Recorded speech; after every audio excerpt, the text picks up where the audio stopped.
He will sit in a small room on the second floor of the Lubbock Police Department, and he will tell two homicide detectives very calmly that he never left his house that night. He will tell them he was sick. He will tell them he was in bed. He will tell them he was on the phone with a girlfriend in Odessa. He will tell them he took cold medicine and dozed off. He will describe a woman arriving at his front door at 3:30 in the morning. He will describe every hour of the night, every hour except one. And then you didn't leave the house after this 11:30? No, because I was just in bed and I was feeling sick. I was starting to get sick again. This is 29-year-old David Ricardo Carrillo, and the woman he is about to spend the next hour and a half not mentioning is Jennifer Cruz, the mother of his two children, the girl he has known since he was 14, the woman whose body was found in her bedroom at approximately 3 a.m. that same morning on 44th Street, less than 15 minutes from where David slept. Beside her, on the same mattress, was a second body, Albert Martinez, known as Bo, Jennifer's boyfriend of about 1 week. What David does not know, what he cannot know as he sits here sipping the coffee the detective bought him, is that Jennifer made a phone call before she died. She called 911. She used his first name on the recording. She told him to put the gun down. She told him it wasn't worth it. She told him he didn't want her anymore. Every word she said is preserved on a Lubbock County dispatch server, and the two detectives sitting across from David Carrillo have already listened to it. Every claim he is about to make, every alibi, every timeline, every "I was home," all of it is going to run headlong into a recording made by his dying victim, a recording he does not know exists. Jennifer Cruz was 27 years old, a phlebotomist at Precision Lab. Two children, a daughter with a Friday scrimmage her father had promised to take her to, and a younger son who liked to help wash cars on Saturdays. She had known David Carrillo since she was 12. She had stood by him at 17, 6 months pregnant, while he sat in county lockup.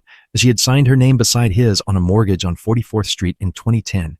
She had stayed through years of cheating he would later describe in this room as damage he was not sure could be repaired. In August 2014, that ended. On the night of April 17, 2015, Jennifer went to sleep in her own bedroom with her new boyfriend beside her. Sometime before sunrise, she reached for her phone, dialed 3 digits, and used the first name of the man she had loved for 14 years. At approximately 3 a.m. on Saturday, April 18, 2015, Lubbock Police Dispatch received a 911 call from a residence on 44th Street. The call did not last long. Officers arrived to find Jennifer Cruz deceased inside the home. A second body, Bo Martinez, her boyfriend of about a week, was found in the same bedroom. A back window sat open. The back gate had been forced. No witnesses at the scene. One recorded name. Within hours, LPD SWAT arrived at a 4-bedroom house on 100th Street where the father of Jennifer's two children was renting a room from a friend. David Ricardo Carrillo was walked out in flex cuffs, transported to homicide, offered coffee, and asked if he would speak. He said yes. The recording begins at 8:07. Here is what the two detectives already know before David sits down. A 911 call from the victim, naming him, a scene with a slit-open back window and a forced back gate on a property David lived in until August, a Glock 40 he legally purchased years ago and, by his own later admission, still owns, a red Dodge Avenger in his driveway, a purple pickup in his garage, threatening Facebook messages between David and Bo Martinez the day before, and in a few minutes, his consent to search all of it. What plays next is a man constructing an alibi in real time against a witness who is already on the record. Detective Yolanda Pina leads the interview. Detective Zach Johnson sits in. Notice in this first phase that Detective Pina does not confront. She thanks him. She gets his birth date. She asks about his phone. She asks about his children. She sounds like she's filling out paperwork. Everything she will use to destroy his story later is being planted right now in a voice that never rises above conversational. Hey, my name is Detective Yolanda Pina with the Lubbock Police Department. Today's date is July the 18th, 2015. Detective Zach Johnson is also in the room, and this statement is going to be reference LPD case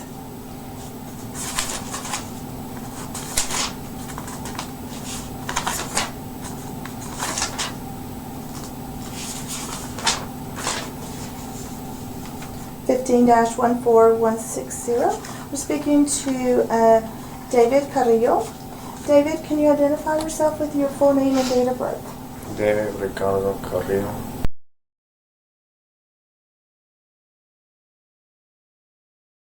Your home address? 2206 100 Street, Lubbock, Texas, 79423. And what is your home phone number? 806-559-8406. And is that a Cell cell?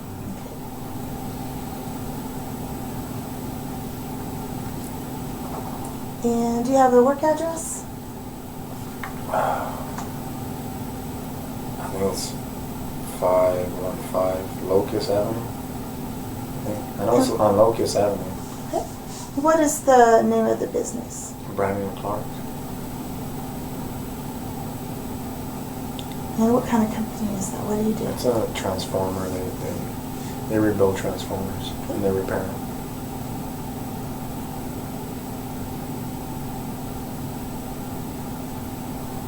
And the time is approximately 8:07. I don't know if I announced that.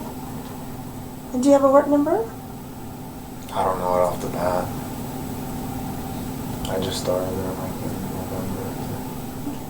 And today, really hadn't asked us any questions, but I just want to kind of introduce us, and just kind of, we need to talk to you about a case. You agreed to come in and talk to us. I appreciate that. I know it's kind of, the way we approached you. I asked them, and you're detained, and I'm like, okay. Okay. Well, I appreciate you agreeing to come in and talk to us today. We're just going to basically talk about just some history. Your cell phone, do you have it with you? No, it's at my house. At your house, and what was your home address? 2206 100 Street. And what kind of phone is it? That's a Samsung 4. No 4. No 4. And do you know your phone company? Is it AT&T or is it Sprint? Okay, and do you have any children? Yes, I have 2. Okay, what are their names?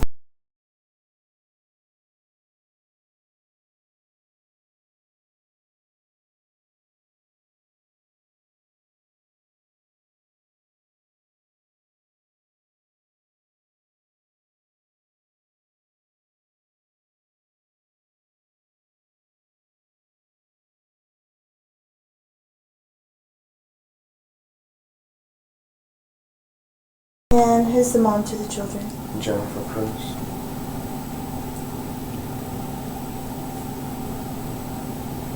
And how long have you known her?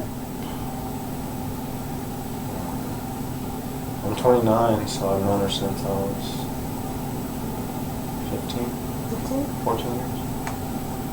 And she's mom to both the children? Does she have any other children?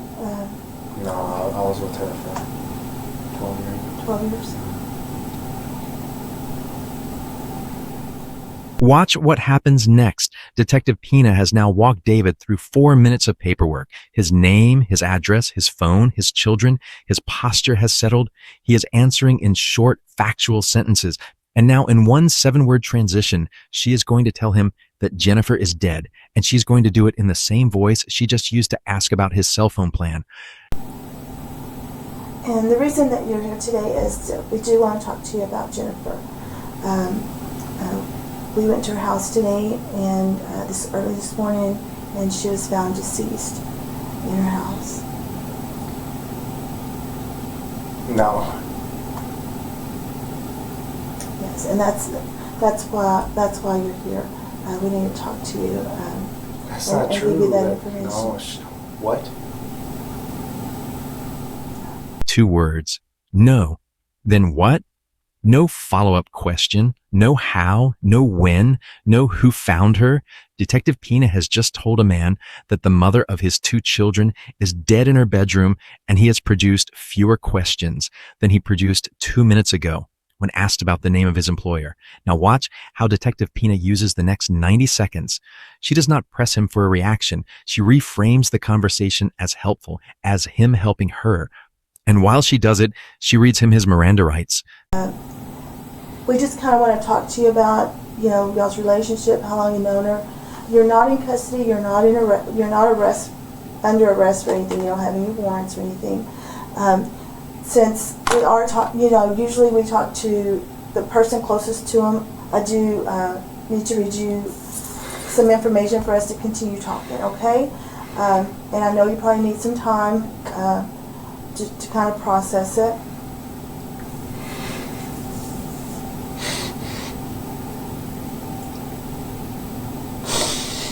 Because I know you're probably going to want to know some information, and we can give you some information, and then you maybe help us with this case, okay?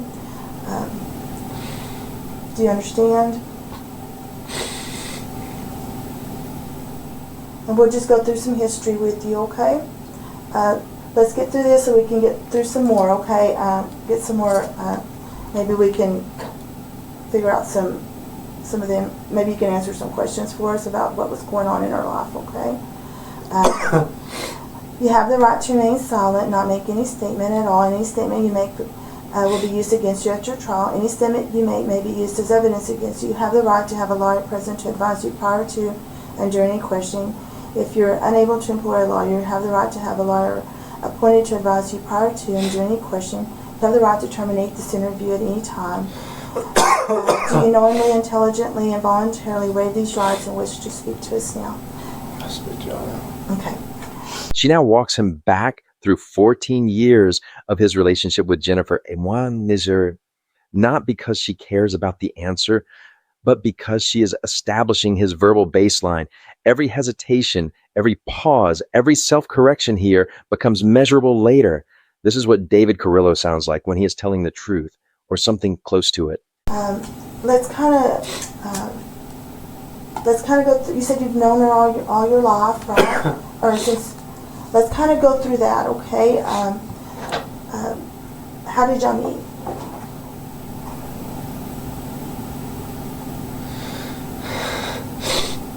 And just take your time, okay? We're just here to try and get this all figured out, okay?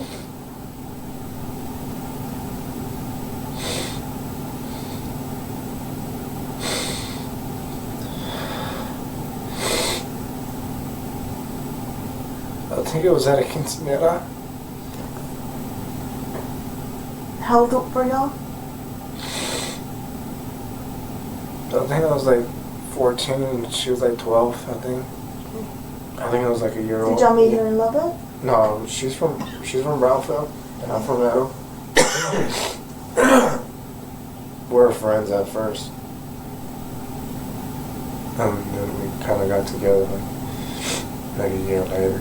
After we would see each other around like at quinceañeras and parties and stuff like that. And I've known her for a long time. I can't remember. I know I was at a quinceañera. I remember. Okay. So y'all dated and through school? Yeah. Well,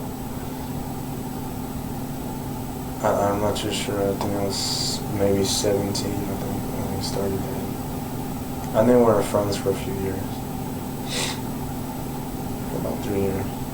Two or 3 years. When did y'all start living together? Or did y'all get married? Were y'all ever married? No?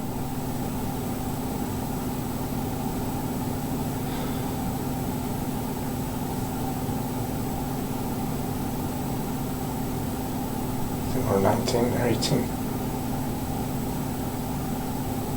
She was living with her mom because I had went to jail, I think, when I was 17. She was pregnant with my daughter.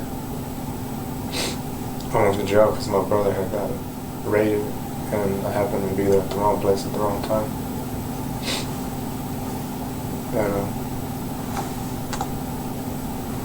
And I spent in jail for 4 months. And I got out when I was like, in January, around when I turned 18, like on February 16th, or 6th. And she was, I had my daughter in May, in February, so she was about 6 months. She was 6 months with my daughter.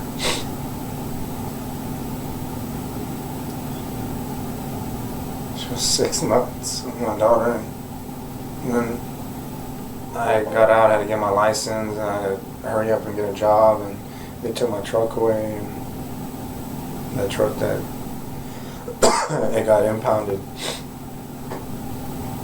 Then they gave it back, so I went right away and started working. Were y'all living in Lubbock, or were y'all living in Meadow? No, we or didn't start living in Lubbock till,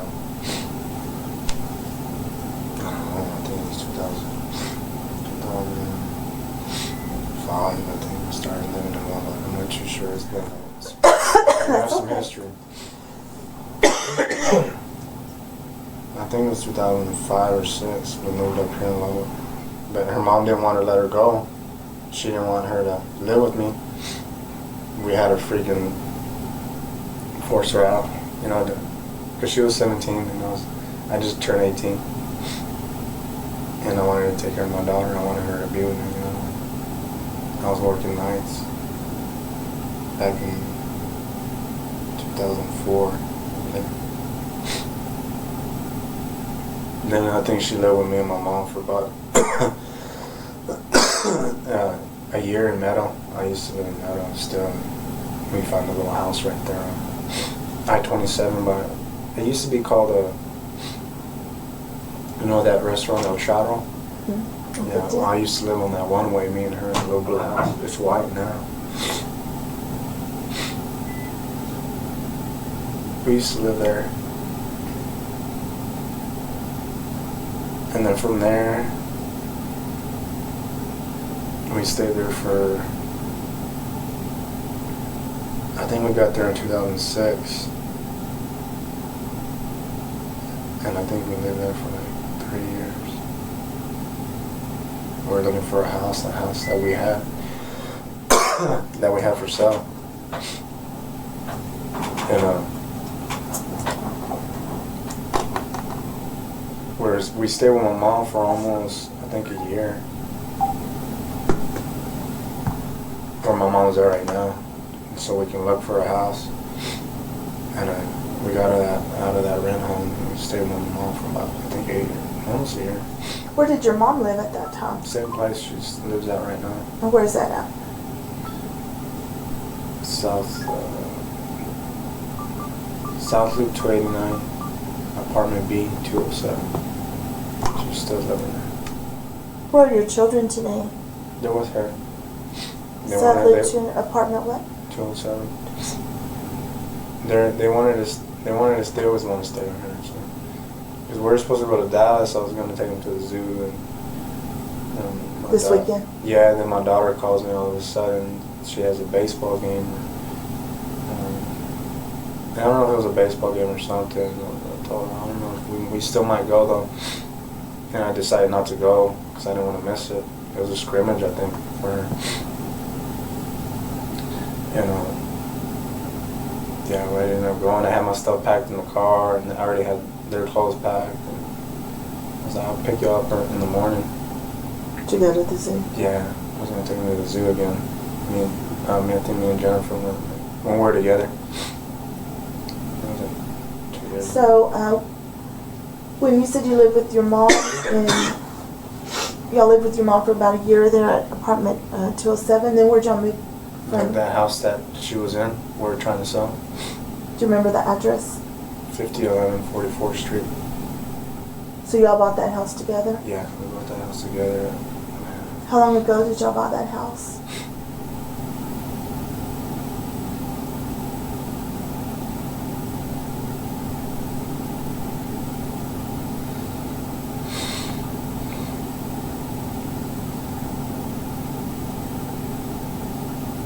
I can't remember.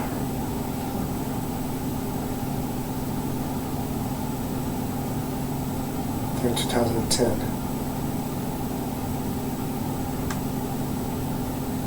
It was 2010. Detective Pina now moves to August of 2014, the month David walked out on Jennifer for the second time in 12 years. Listen to how he explains it. Listen to the reason he gives. And you're talking about having your children this weekend. Kind of describe what happened in y'all's relationship. Do you have legal custody? Who has legal Joint custody. You have joint custody. And she had mandatory or whatever. I left her. I left her in August. Into August. I wasn't happy. I wasn't happy with my job. And I was always miserable.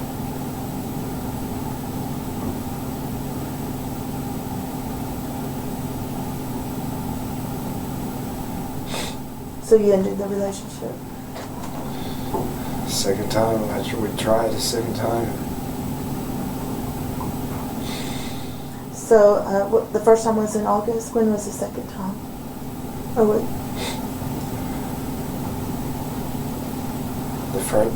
This was the second time in August. The last time, I can't even remember. We never really split up like this. Out of the 12 years, we've only split up twice like this. And I think it was only for 3 months. We got back together. So y'all mainly split up because you weren't happy with your job and just this. I was miserable. Coming home, I was working like 16-hour shifts. So I was miserable with myself. Working too much. That's all I did. I never really got to see my kids much because, you know, it was like 5:20 in the morning all the way to like 9 at night. Where were you working at then? Also working for Loomis Armored as a truck guard. And what are the qualifications for that? What was the job duties? It was an ATM tech, and we would deliver money to the banks and like Walmart and stores. So it's like an armored, Yeah. the armored truck? Yeah, the armored truck. And was she working? Was Jennifer Yeah, working? she was working too. We were both working. Our house was getting expensive. Where was Jennifer working at that time? I think she was working at now, Precision Line. What did she do? What did she do there? She was a phlebotomist, and I was putting her through college. That's what made it harder, because there's times where she worked part-time. I had to work even more. The house was expensive. She wanted a new car. I would buy her a new car. What kind of car did you buy?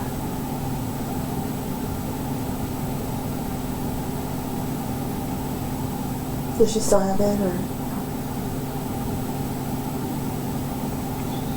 Bought her a 2010 Impala. She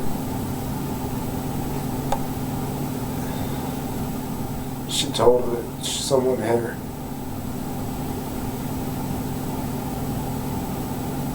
Someone hit her, and they got totaled, so they paid it off. And I was letting her use my car, that Dodge.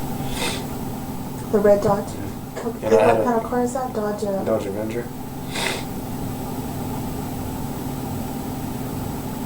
And then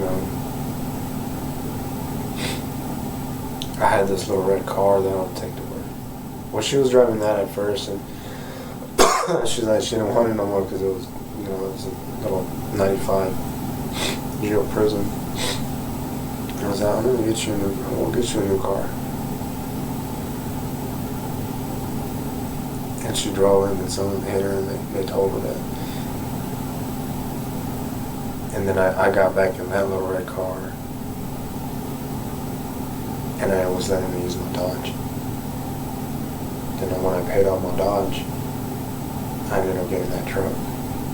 We're split up. I mean, we're split up when she called sign for me. She helped me get my truck. Which truck is that? That black Cadillac. I think I've had it for like 2 years. What's her car right now? Huh? What car does she have right now? She has, I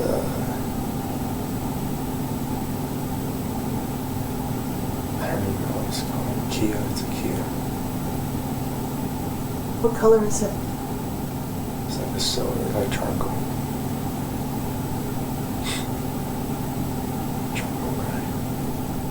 She just barely had got it. I was letting her use my car when we were split up. Y'all split up in August? The red car, the Dodge Avenger? Yeah, I just let her borrow it. Just use it until you get yourself a car. And she had a wreck that Impala. I had sold that little red Geo Prism before she wrecked us, or like, crap, you know, I don't have a car. She didn't have a car, and I was like, so just use it until you get one. Because she needs to get the kids to school, Yeah. lunch, or work. Yeah. So how were the arrangements with the children? How did that? Did y'all just have a verbal agreement, or did y'all have a court order? Yeah, we went to court. She was upset because I left. She was upset. She didn't know what to do. She was lost. She was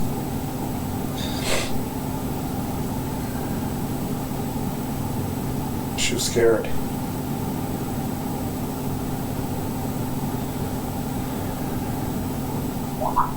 Where did you move to whenever? Did you move to the address you're at today?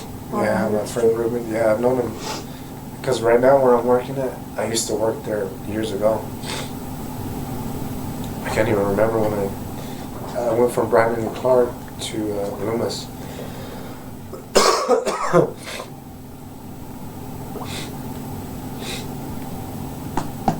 So y'all would. What was the arrangements for? Well, I had to take her to court because she was upset. She was trying to get me for 2 years back pay. And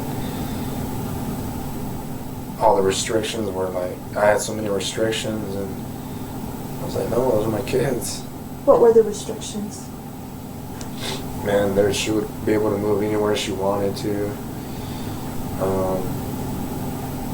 There's certain days that you can go to. I think it was on the weekend, every other weekend, and Wednesday maybe. I don't know. It wasn't that much. So that was what was first decided, or that's what the that child support office did me. They did me wrong. And I was like, no, I want my kids. Shoot. When was this? Was this in August, or was it here recently? No, it was. We're doing good, and I don't know what happened to her. She got upset, and I was helping her about my kids' school clothes, shoes, whatever they needed, I'd buy it. I was working in the oil field at that time. I guess she wanted more money, and I was like, well, dang, And I guess she wanted more, so she decided to take me to give me on child support. And I told him, I was like, no, I want joint custody of my kids. So I had to get a lawyer, and he's like, the only way you're going to get joint custody is you go down to a 40-hour job, from 8 to 5. I can get you that joint custody. Other than that, you and the oil field, so you'll get whatever they give you, and that's it. And I'll take away all that back pay because I've been with her for years. I mean, we've only split up like twice out of the 12 years. So did you go through with an attorney and get a 40-hour? Yeah, that's where I'm at right now, Brandon and Clark. And I'm able to pick them up after school. I've never had that chance to do it. Never had that chance to drop them off at school or pick them up. I've never had that chance. When was all that paperwork taken care of with your attorney? Has it been? No, it was November. It was in November. November of 2014? Or? Yeah, November 2014. Because you had broken up in August? Yeah, we're doing good. I think she wanted more money. And I started slowing down, and I was like, shoot, I'm only making so much a week, or every 2 weeks. There's times where I would work 1 week and not work 1 week, and it's just like, that's how I am right now. I'm like struggling right now. That's why I run a little mobile wash thing here and there. But And when did y'all put the house up for sale?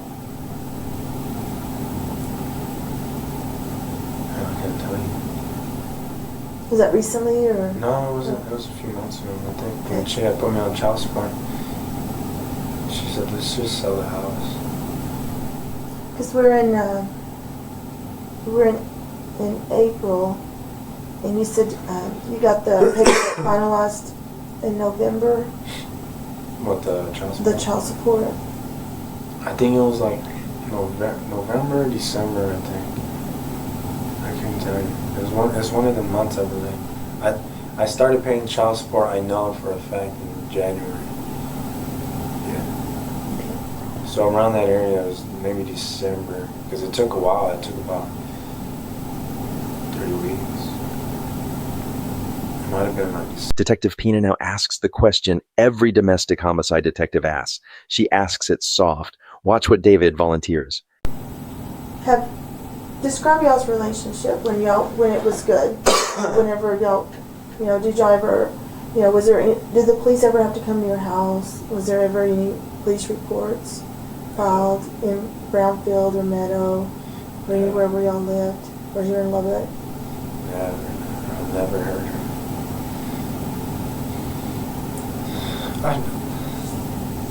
I've never hit her. I've cheated on her a lot when I was younger.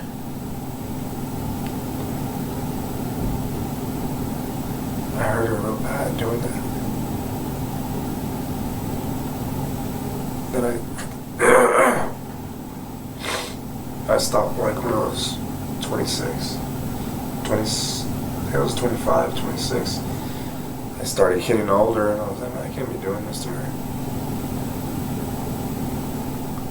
Did y'all never argue, never had any... We'd argue here and there, but it would never be physical, never. I'll never hit her.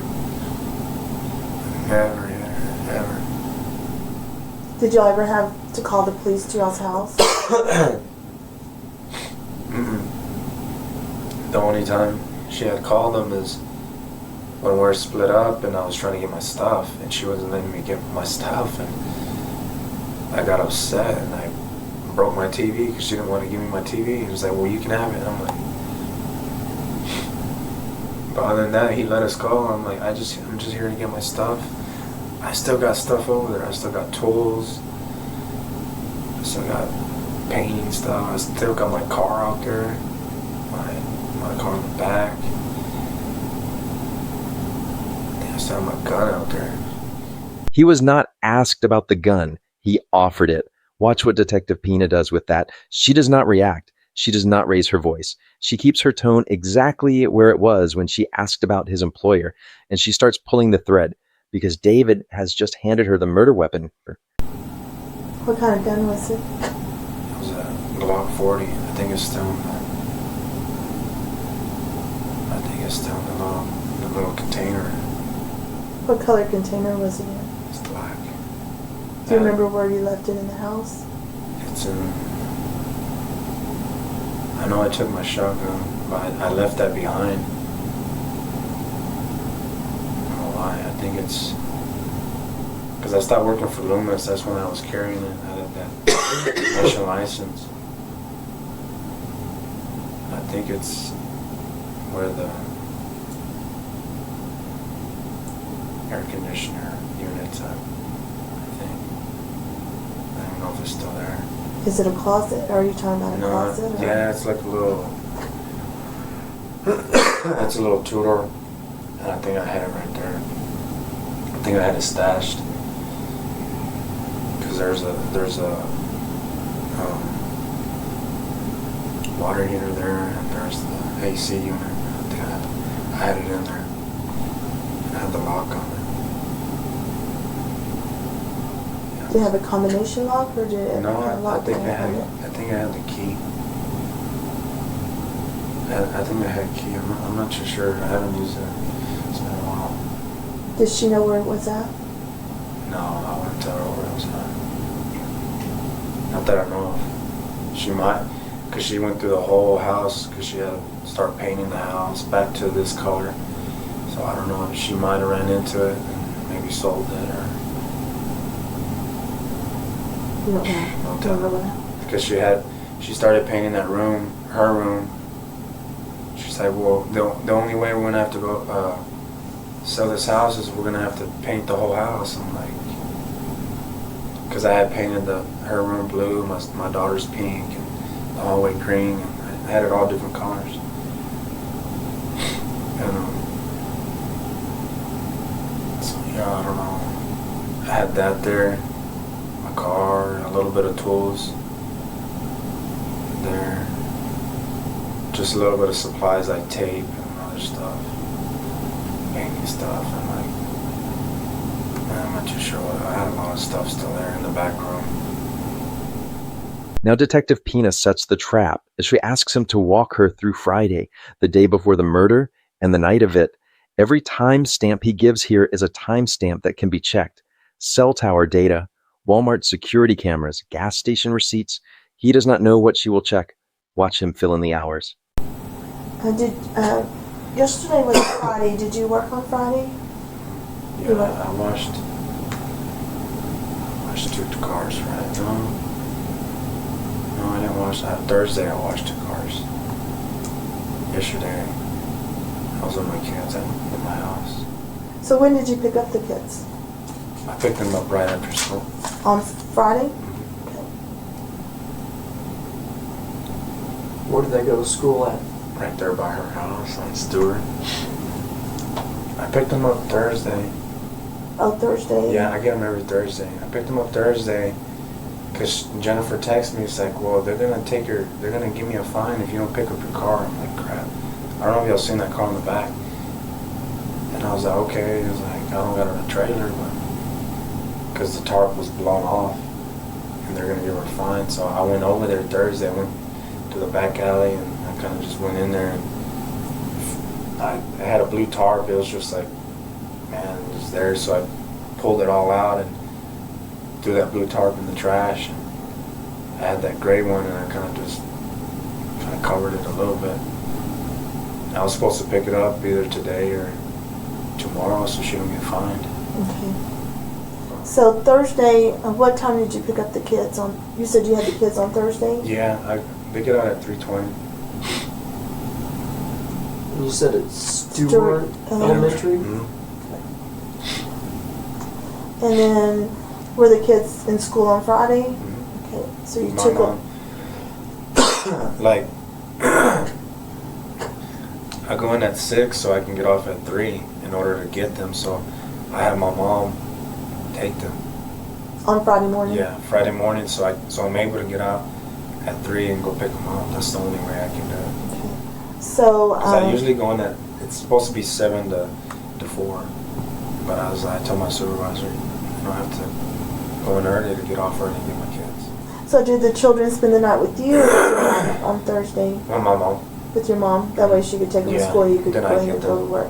Okay. And so you were at home on 100th Street on Thursday night, and then you go to work until 3 Mm. on Friday. You go to work 6 to 3, and then at 3:30 or at 3:20 you pick up your Yeah. 2 children. Yeah, pick 'em Okay. up. After that, what did y'all do after that? I went to Walmart, I think. Okay, which Walmart did y'all go to? The one South Loop 89. About what time were y'all there? And I want to pour gas.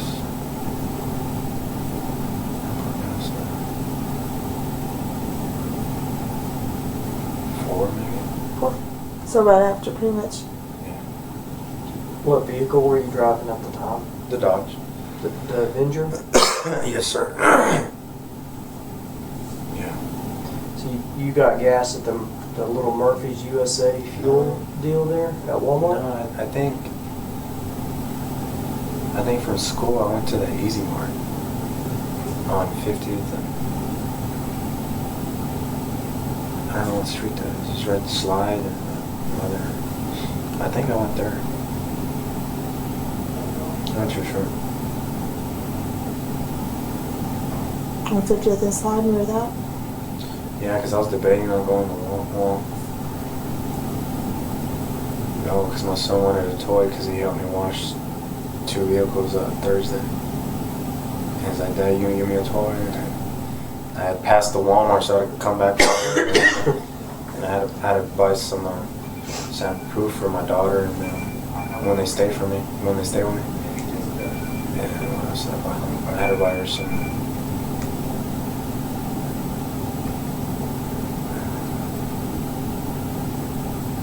hairspray.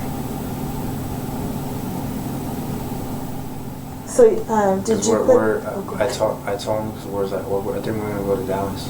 We're going to go to the zoo. And she didn't tell me anything till the last minute Friday night. She called me, one time she called me late. And I was like, no, we're still going to go. And she got upset. So I decided not to go. This was on Friday? Friday night. I think she called me. And it was late, like 10, 11 maybe. Like last night? Yeah, last night. Where did she call you from? From my mom's. They wanted to stay because I wanted to take them with me. I'm like, no, we're already here. And they already had their bags of clothes already there because Jennifer drops them off. Because the way it works is I picked them up Thursday right after work. And then like later on Jennifer would drop off the clothes with my mom. So they're already there when my kids get there, so my mom gets them ready. Friday they go straight. They're still there, their clothes. Mm-hmm. So it's like, you know, it's like, well, do I have y'all's clothes packed and already? And she's like, I'm gonna stay with grandma. And she had a baseball game? Or what was it that she had? I think the scrimmage she has, I'm not too sure when today. She gave me the time. Who does she play with, the school or is it No. a team? A team. She just had started, but I really don't know too much about it because Jennifer had put her in, her and my son. So I really don't know the schedules. Like, That's okay. That's okay. Did you get? So do you remember now that you did get gas? Yeah, I did Walmart? get gas, but not at Walmart. Okay. I But think you it was went into Walmart? Yeah, I went into Walmart at it. About what time was that? I think it was at 4. 4. Because from 3:20, I think I went straight to the gas station. And it's an Easy Mart somewhere on 50th near Slide? Yeah, I think it was Easy Mart. Yeah, it was Easy Mart, yeah. Yeah, it was, because... What side of the road is it on? If you're going west on 50th, it'll be on the right. It's that big one by the park? The new one? Yeah, the Okay. new one. Yeah, yeah. I know what you mean. Chicago. 50th Okay. of Chicago. I remember Past because there's Yeah. a real nice Camaro there. Yeah. Me and my son were checking it out. Yeah, then from there, then that's when I went to Walmart and I had to get some mouthwash. And my daughter I had to get her some Hairspray? hairspray and some soap, and I had to change my oil so we can go to Dallas. So you change your oil there? No, well, not change my. I bought the oil. I changed my own oil, Okay. and then we came home and I changed the oil. Then me and my son were washing my car outside, and then we went to my mom's and ate. What time did y'all go to your mom's to eat? Shoot, I couldn't tell you. We were washing my car for like, shoot, it was nasty.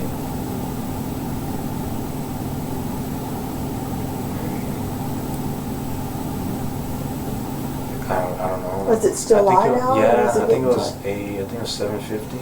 Okay. 7:50? I think it was around there. I know there's still light. Still light. So you go over and drop them off at the apartment, or mom no. comes over? Well, my mom usually cooks for us. She made some tacos for us. Okay. Yeah, we're out there. How long were y'all out there?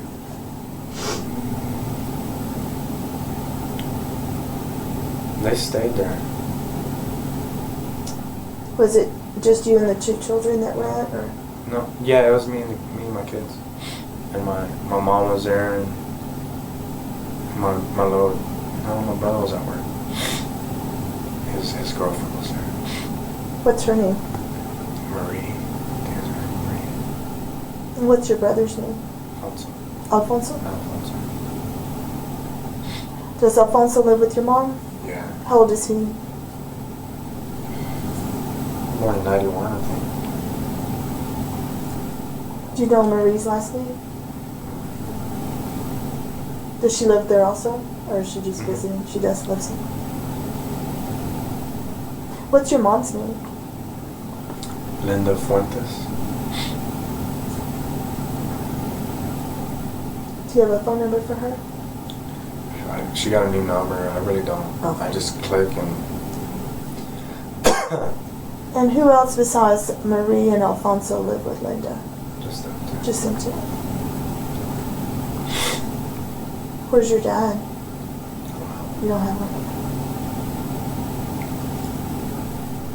So how long did you stay at your mom's house or apartment? I don't know. I think I ate. We ate. We talked a little bit. I gotta tell you, I know it was dark. When you left? Yeah. And I went home. And I've been sick and I was taking some medication. And I was just dozing off and I was talking to my girlfriend. Who's your girlfriend? Her name is Maddie. Is she the girl that's up here? No, that one's a friend. And what's your girlfriend's name? Again? Maddie? Or Mandy Mandy? Rodriguez. She's not from here. She's from Odessa. Okay. She live in Odessa right now? Talking with her on the telephone? Yeah. What's her phone number? All I know is the area code 438. So when you started talking to her, is that the time you got home, or? Yeah. Okay.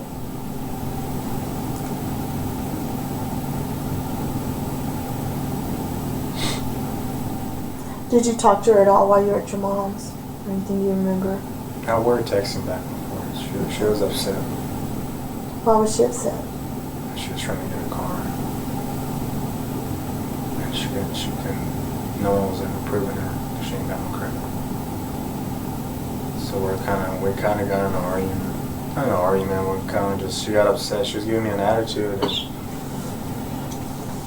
there was my mom talking to her, and then I went home.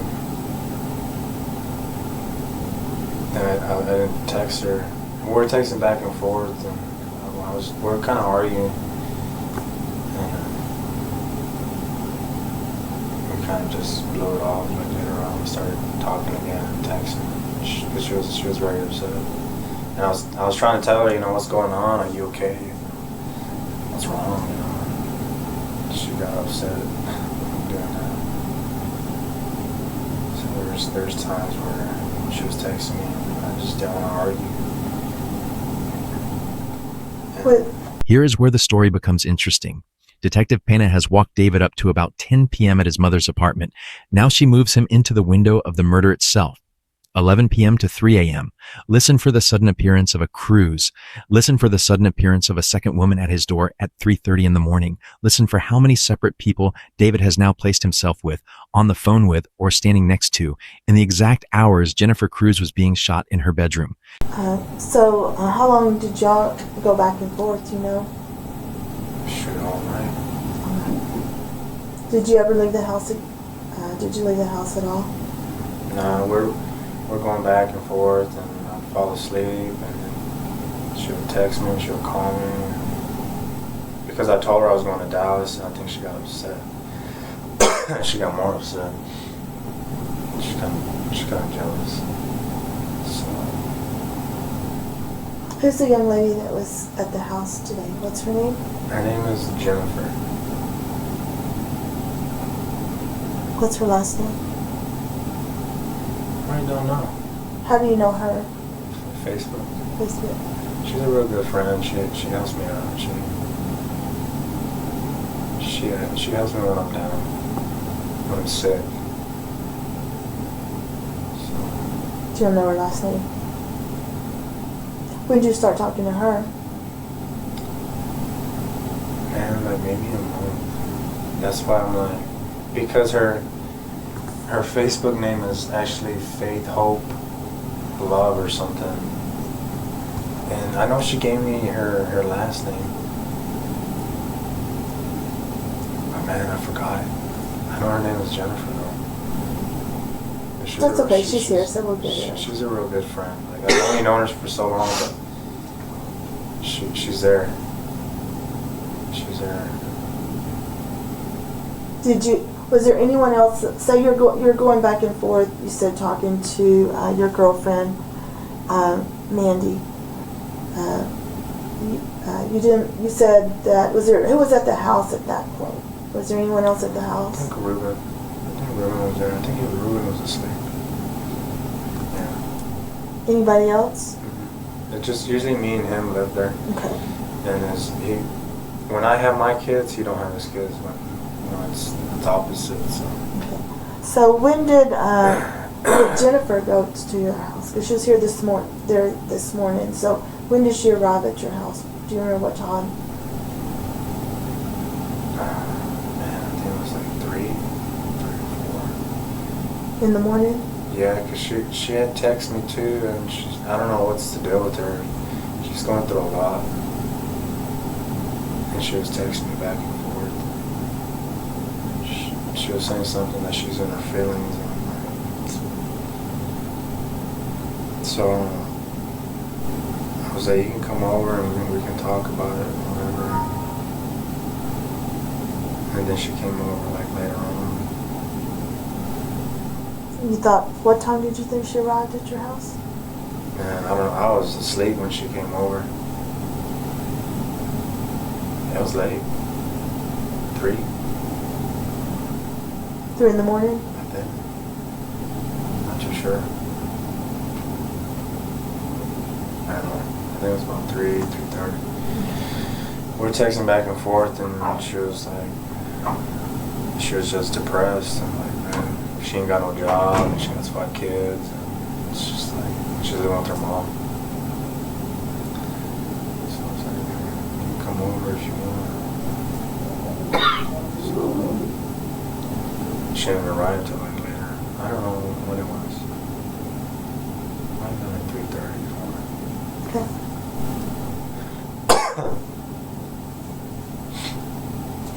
Was there, and it's Ruben that lives there too? He didn't have any friends over or anything? No. Did you talk to him throughout the evening? When we were washing my car, and I think he fell asleep like early, like he got there and I didn't see him since. Kind of describe your house, the inside, like the arrangements that y'all lived together for almost, how long, 6 months or so? Yeah, since August. He's You actually. have your own bedroom, or how Yeah. does that work? I have my own bedroom. It's a 4-bedroom, 2-bath, 2-car garage. He's really helping. If it wasn't for him, I'd be on my mom's couch. So you have your own room? And the other 3 rooms, who do they belong to? One belongs to Ruben. Ruben, then his daughters. And then he has another room has a weight room, I guess. He's a real good friend. If it wasn't for him, I'd be on my mom's couch, like I said. I haven't been able to pay him rent. All I make is $200 a week after the child support is taken out. So when you get home from your mom's house after eating, you go to your room, you said? Yeah. And you're communicating with Mandy over the phone. Are you at the same time communicating with the lady from Facebook, Jennifer? Mm-hmm. No? You're mainly just talking to mainly talking to her. She would text me here. I'm not too sure if she texts me here and there. I'm not too sure. I don't think so. Were you was actually late. on the phone with them, or on some of them just texting? It was when you were texting talking? and then on the phone because she was with her brothers and she was eating and And who are we talking about right we're now? talking about Maddie. Mandy. Mandy. But she's in Odessa, so she wasn't anywhere near No. you. And you're saying from the time that you got home, started calling Amanda, you never left your house until the police got. Mandy. I Mandy, started I'm calling. sorry. And we're just texting back and forth, and I kind of dozed off, and she called me. 'Cause I'm on some. I've been getting sick. I got sick again. Did you go anywhere after you got home and the time that we knocked on the door? No. From the time you got home from eating at your mom's? I think I might have threw a cruise, but here and there, but I don't think from there I was just too tired. When you say through a cruise, what do you mean by Just that? right around. Just Do you remember where you went? just around town. I was going to. I was actually going to go to my friend's because he wanted me to go out. I was like, man, I feel like crap. Did you talk to him before you go to his house? Yeah, because I told him I'm going to go to Dallas, and he's like, man, I want to go too. I don't know. What's his name? Jose. What's his last name? Nieto. I'm sorry? Nieto. Nieto? So what time did you talk to him? I know I talked to him when I was at my mom's too, around 8. Because I told him I helped him the other day move some stuff. And so I can put my car that's in the back of my yard, I can move it there. He's a real good friend. And we're talking back and forth. I want to go to Dallas. He said, oh, I want to go. And I'm just going to be my kids. I want to go out. He said, we'll go. And he decided not to go. And that's when I was like, I'm not going. And I was like, just screw it. I called him. He wasn't going to go either. So I was like, I guess his life didn't matter. So about what time did you get in your car to cruise around?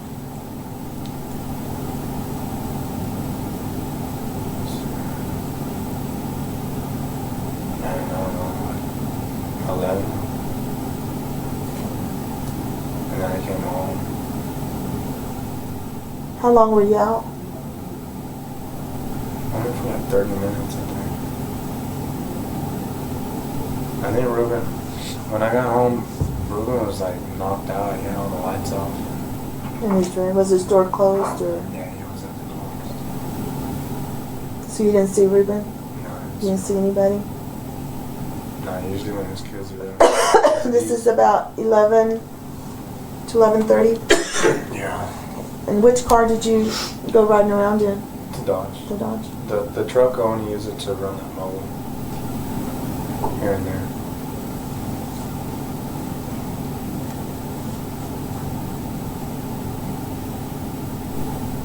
Did you go anywhere else? What area were you riding around in? Where did I go to?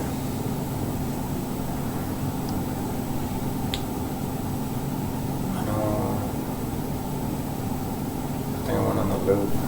Which loop? What part of the loop?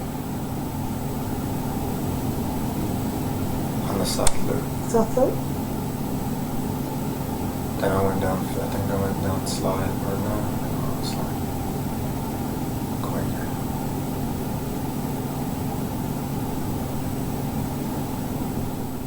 Where were you going? Just riding around. It usually kind of helps me. I've been stressing. And I've been able to pay my bills, been able to pay Ruben.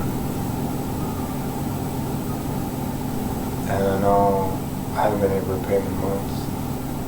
So it's kind Who of... were you talking to when you're riding around? Mandy. Mandy? So you're still talking to Mandy during this time? We're still back and forth. We're still back and forth. Then I went back home. But you don't remember how long you were out for 30 minutes? You don't Yeah, remember where? Did you go by anybody's house? Just to follow some Because stuff. you started mentioning that Jose Nieto. That what is he? Yeah, doing? he lives on. I didn't go over there. He was eating when I called.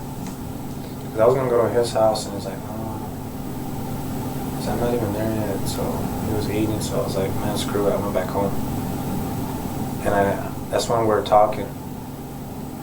He's like, well, come later on. I was just too tired. And I think I just went around the loop and that's it. Just something real quick. I was just stressed. But you think you only rode around for 30 minutes? Yeah, just only a little bit. You said that you might have taken a couple of cruises. Is that was there any other time that you left the house? Mm-hmm. Just between, so you eat at your mom's, you come home, Ruben's there, but you don't really talk to him after that. No, I didn't. His door's closed most of the time. So then you go for about from 11 to 11:30 around that time. You're still talking to Mandy on the phone.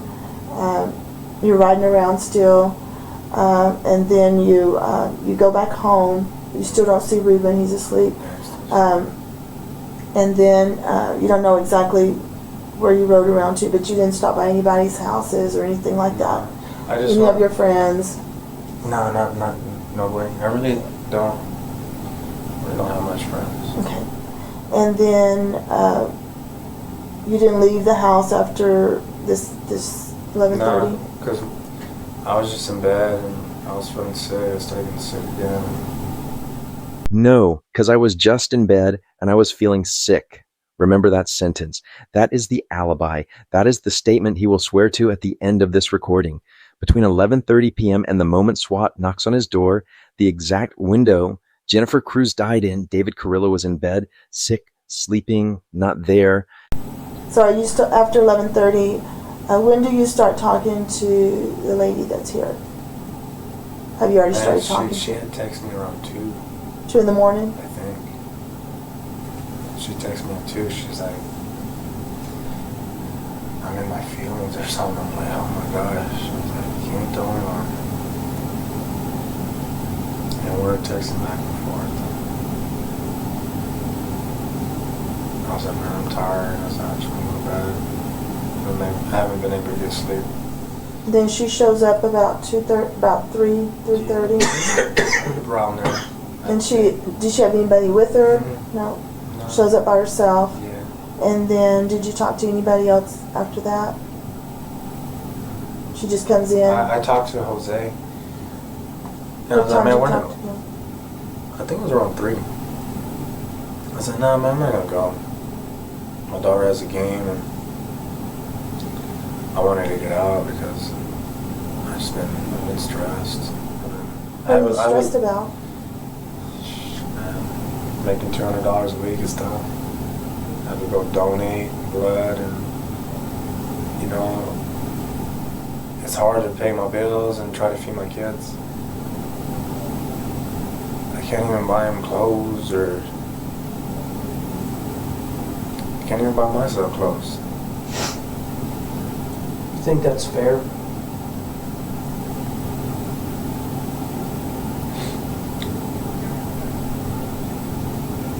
I don't know. Me, I'm the type of man that if I can't afford it, I'm gonna go get it. That's why I started that mobile wash. That's what I was going to ask you. So you wash cars as a side job? Yeah, You get cash? Yeah, just cash. My son, my kids help me. They help me and I pay them and whatever I make, you know, I have so much, you know, I'm supposed to be paying room at $400 a month. Yeah. How long have you known him? I've known him for years. Because this is the second time I've been to Bryan and Clark. And I've known him. So he works there too? No.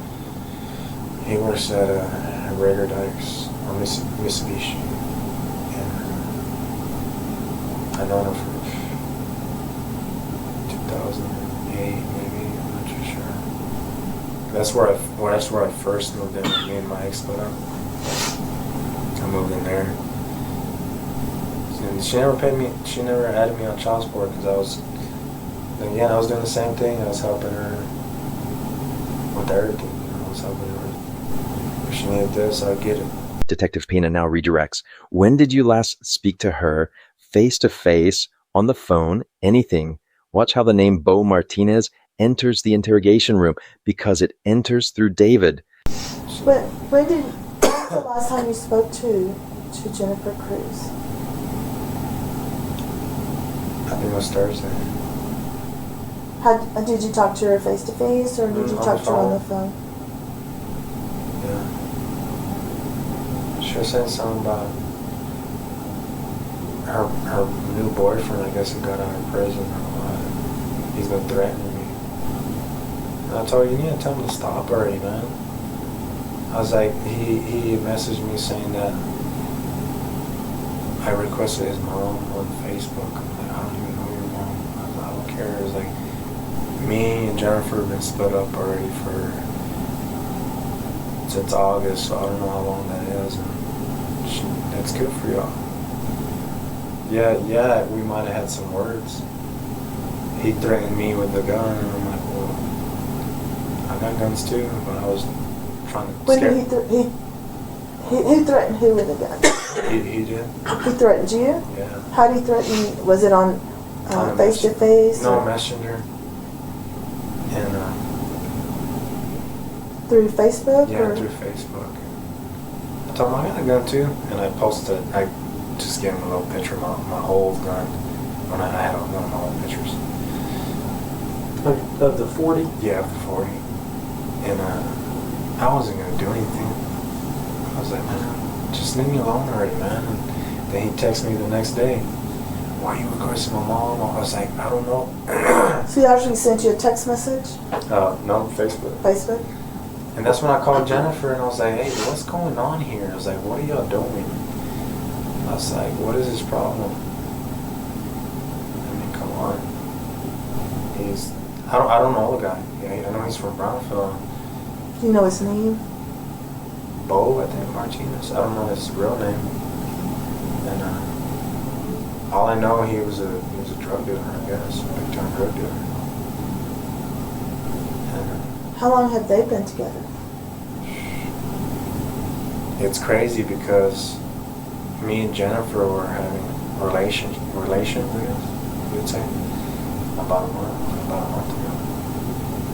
She would come to my house, or I'll go to her house, we'll do what we do. So I didn't see that coming. I thought she was talking to someone else from Brownfield. So I was like, do what you. What do you mean you didn't see it coming? What did you not see coming? That new guy, I didn't. Because she was talking to another guy. His name was Sergio. From Brownfield also. And I was like, well, I thought they were together. I thought it was her boyfriend. But I don't know what's the deal. I guess she was trying to be a playboy, I guess. I don't know. I don't know what she was trying to do. And then he pops up. Okay. I didn't know him too. I didn't notice him until like a week ago, maybe. About a week. Do you know what he drives, or? I think he drives a Mercedes around now. And when's the last time that you spoke to her face to face? I haven't spoken to her. I don't know, like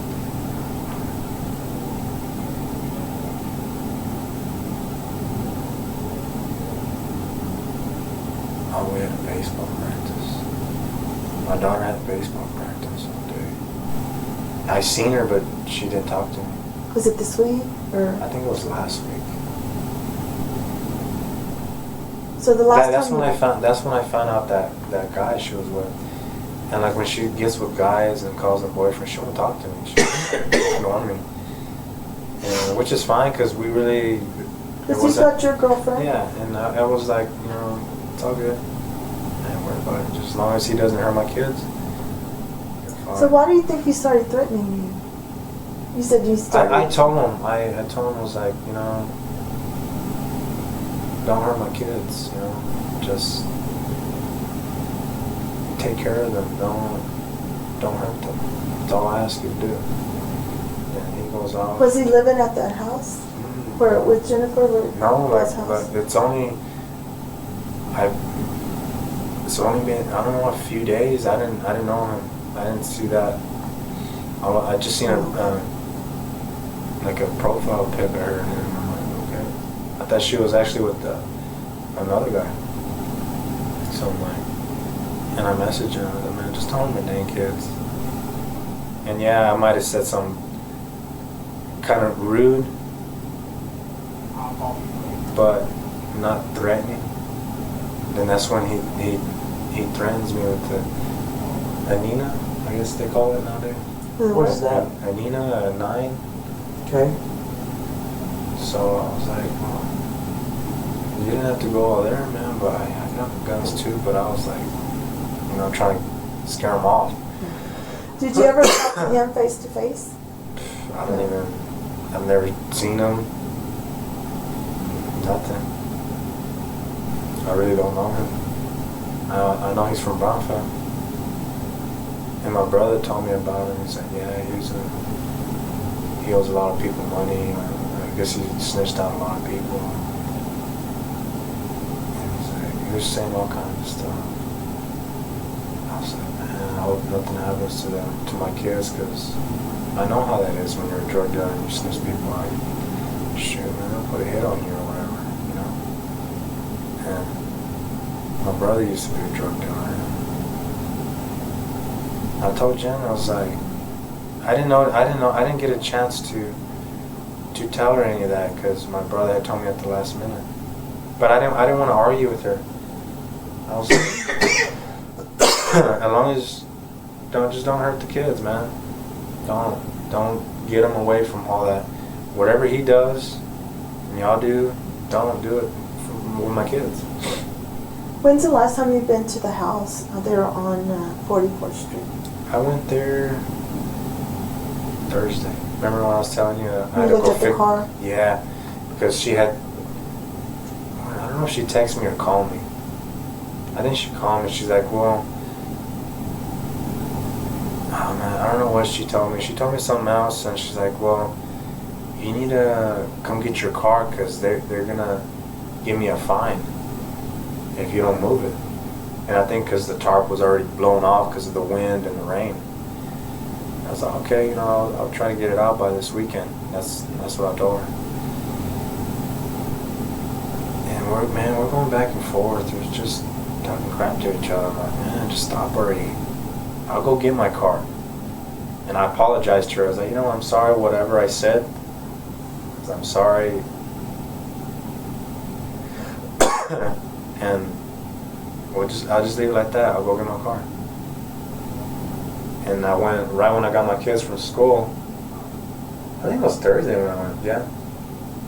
Because I went there, I grabbed I moved my hood to my car, and I grabbed my, I had a, what did I have? What is that thing called? Jack? The jack. I picked up the jack. That's all I could get because it wouldn't fit in the car. So I went through the back. I just went through the back gate, and man, it was all jacked up. I kind of just moved it. The gate was jacked up? Yeah. What did it look like? It was in bad shape. I put it up. And we used to have a pit bull, and it tore it all the bottom. I made it bigger when I was staying there so I can move my cars in there because I wanted to build a shop. It kind of felt like went this way, and it was bad shape. So I kind of I had to open it more because it was a big old tarp that I had to pull out. It was about this wide. So I kind of messed it up a little bit more, but it had a log in front of it too. So that was the last time you were near the house? Did you ever go into the house on that day? Did you notice any damage to the house on that day that you hadn't, that was strange to you, or? Not that She has an alarm on her, Okay. so I don't know. Does the alarm work? Is it? Yeah, I think so. And what kind of an alarm system is it? Is it Just surveillance? no, or it's just a basic. Basic, you type it in. would Do the you still have alarm the code? No, she changed everything. the alarm go off if you entered the house through a door, through a window? Yeah. I believe so. What kind of company is it? ATD. A I'm gonna step ADT? ATD. ADT? That's Okay. Sometimes Jennifer's real forgetful. She would just like, man, she'll leave the window and doors open, and like the front window, you can go through the front window. It's unlocked or No, it's like it's one of the old school doors where the windows where it slides up and it has like a little lock there. You can go through that anything. I was like, you need to fix that. I was like, anybody can come in here where y'all asleep. So I never got that fixed because I could never find the piece to. I really didn't. I should have tried more to try to get that piece, but I never really did. I was too busy trying to paint the house and make it look nice. And I was building a deck, a patio deck in the back, and that just, it wasn't even in my head, didn't even think of it. Now, Detective Pena makes her first move on David directly. She does not accuse him. She asks him what he thought when SWAT walked into his bedroom that morning. Watch what he offers as an explanation.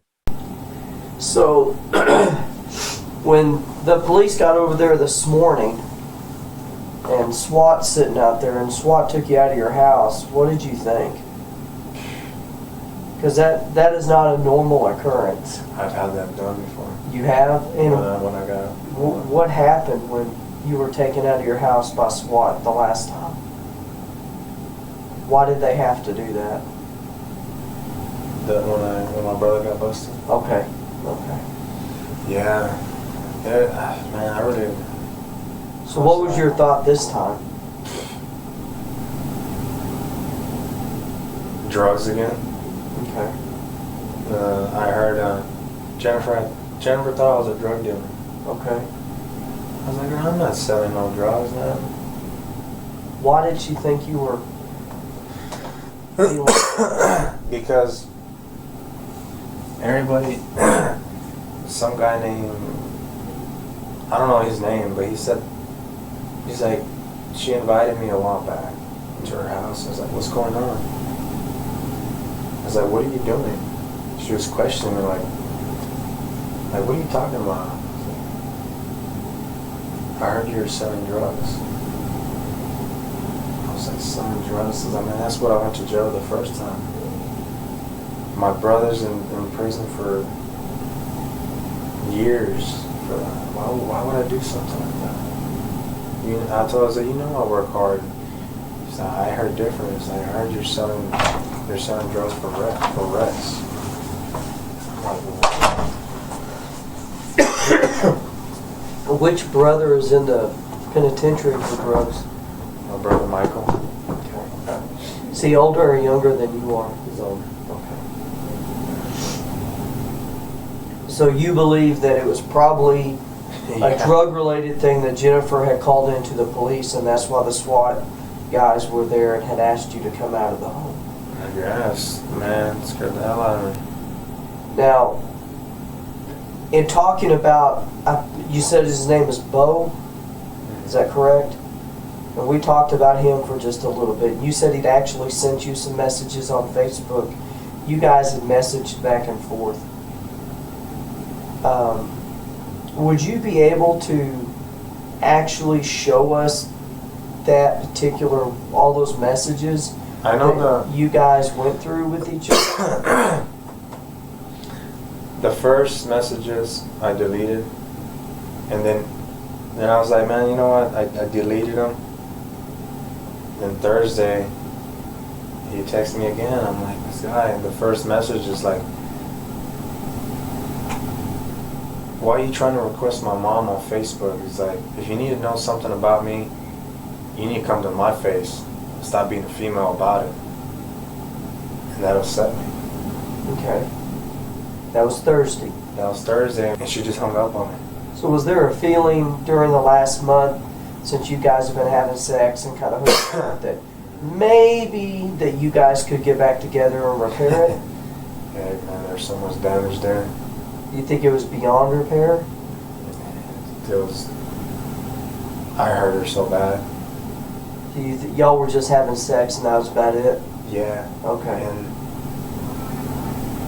shoot. You said you hurt her real bad. Was that when you left her, or? Yeah, I left her. Because she stayed with you when you cheated on her. Yeah, she did. She would leave like for a week or two, or come back. And not months, like these. Detective Pena now returns to the weapon. This is not a random pivot. She is building the record. She needs him on tape, saying he has not fired the Glock recently, so that the gunshot residue test she is about to run and the ballistics comparison she will run later become the thing that catches him in the lie, not the thing that surprised her. Let me ask you this: when you said you didn't have didn't have your Glock at your house, right? When is the last time you fired a weapon, like a gun, like that, I fired. or your shotgun, any kind of? I've never shot my shotgun before.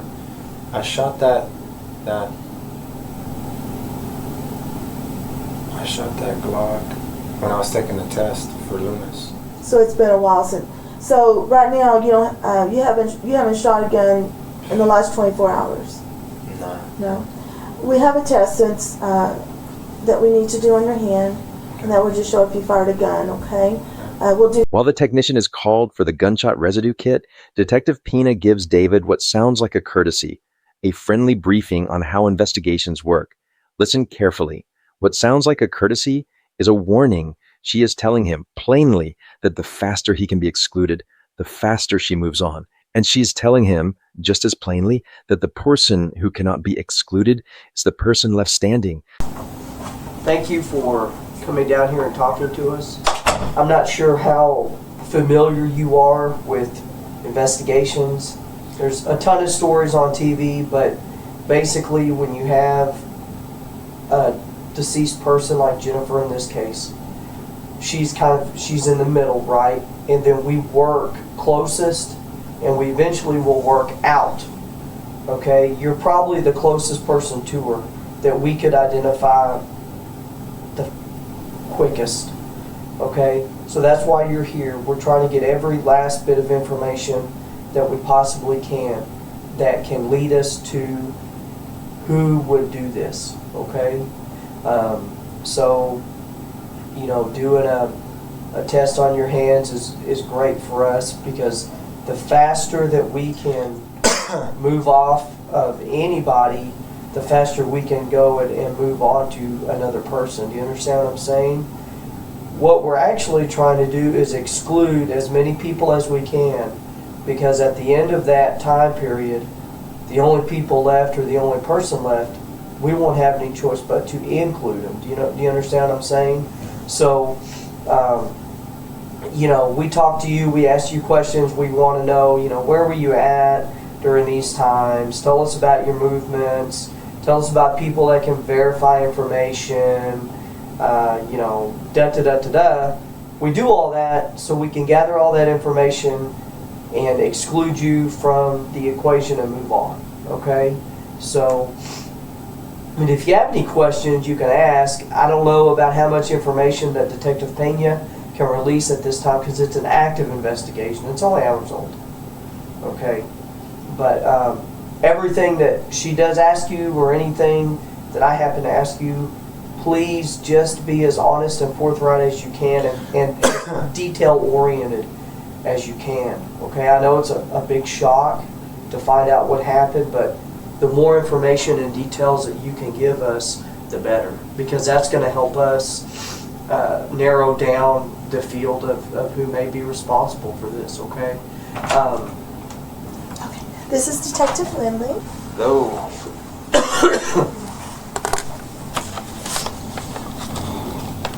What's that? Hey, what's up? Burning the midnight oil. Yes. How about you? Burning in that oil. That oil. Yeah. I think we all are. Okay. Let's see. It's a non-invasive collection. All I'm gonna do is be rubbing this on your hand.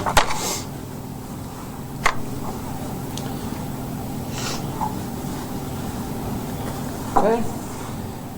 Give me your right hand. Right here.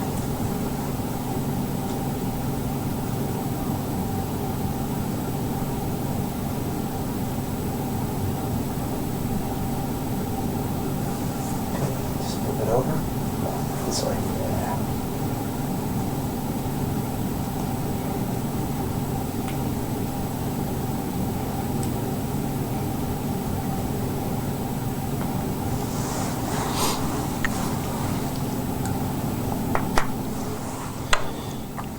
And same with the left hand. Okay.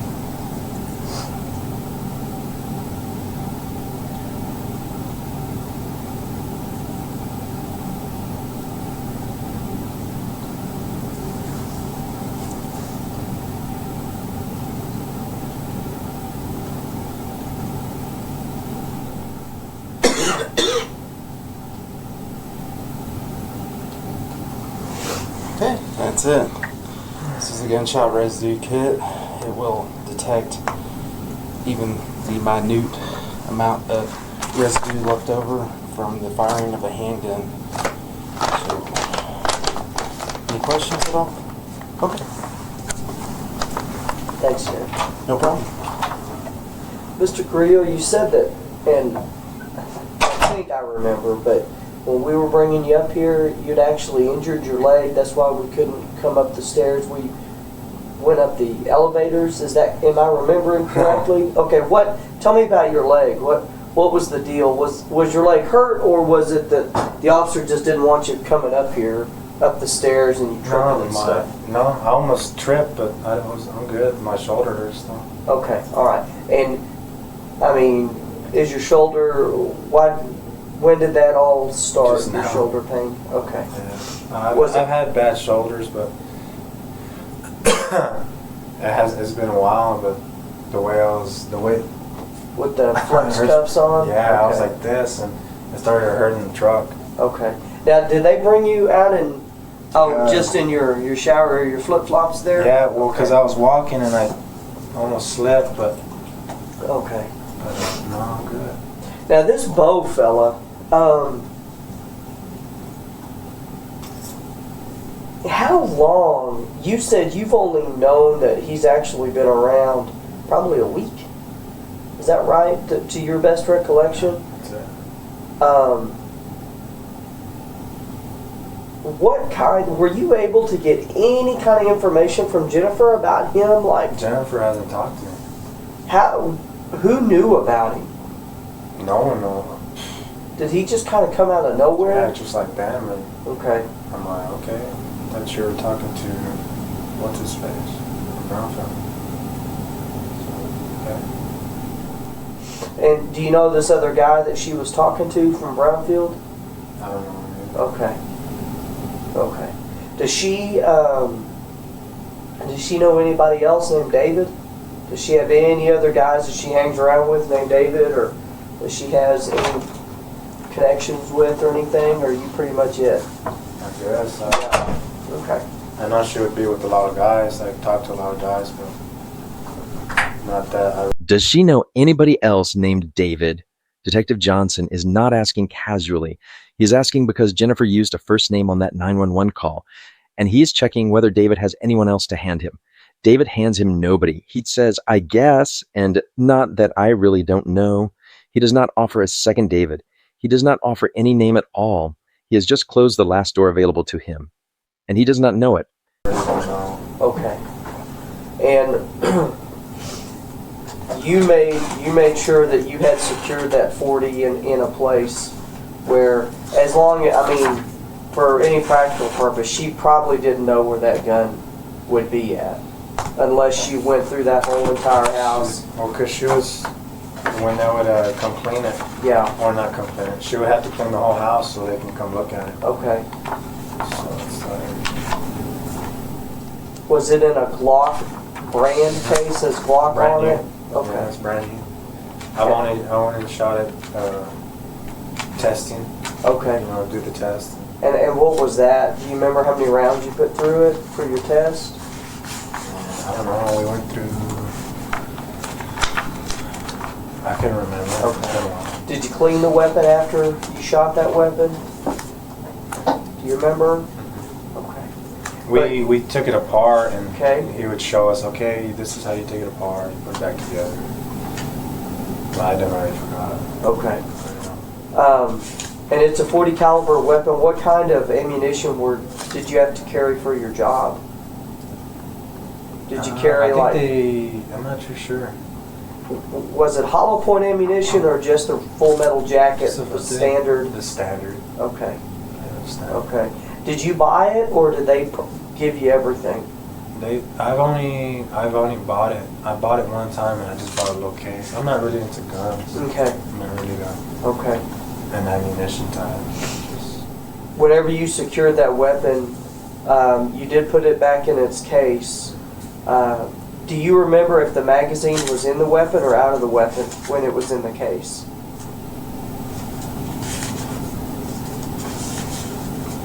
it feels well. The magazine? Oh, You know? oh yeah, it was Yeah. out. Was it like this or was it out of the weapon it was itself? out. I It was think it out of was the out. weapon? Yeah. Okay. Was the magazine loaded with ammunition in it? Oh no. Oh, okay. Did you happen to keep a box of the ammunition close to the weapon? Okay, so the weapon, in effect, it wasn't a threat to anybody because it didn't have ammunition Yeah. close to it. It wasn't loaded. The magazine was out of the weapon itself. Was the weapon still together or had you broken it down? No, it's- Still together? Yeah. Okay. Did you have to purchase that weapon yeah. yourself? I had to purchase it and they let me borrow the money. And- From the company? Yeah, and we Okay. just pay it. Where did you buy it from?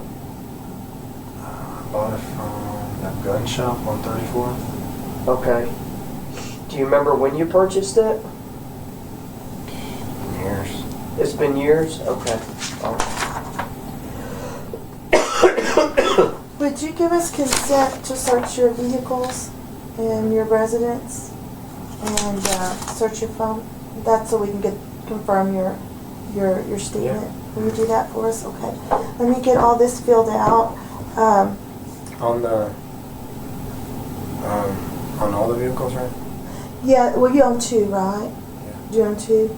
And Well, the Dodge, the truck, is there another vehicle there on the scene on 100th Street? What other? purple truck. The purple truck? Yeah, I don't drive it. but Okay. So, I've had carried some hollow points though before. Okay. I don't know if I have one magazine that has them, but Would it be in Jennifer's place or would it be at your place? it'd probably be at my place. Okay. And is it for the pistol? Yeah. Is it for the .40? Yeah. Okay. I had like 3 magazines or 4 magazines, and I had them with me, but I never had my gun. Okay. I might have one in the truck. My And, black one.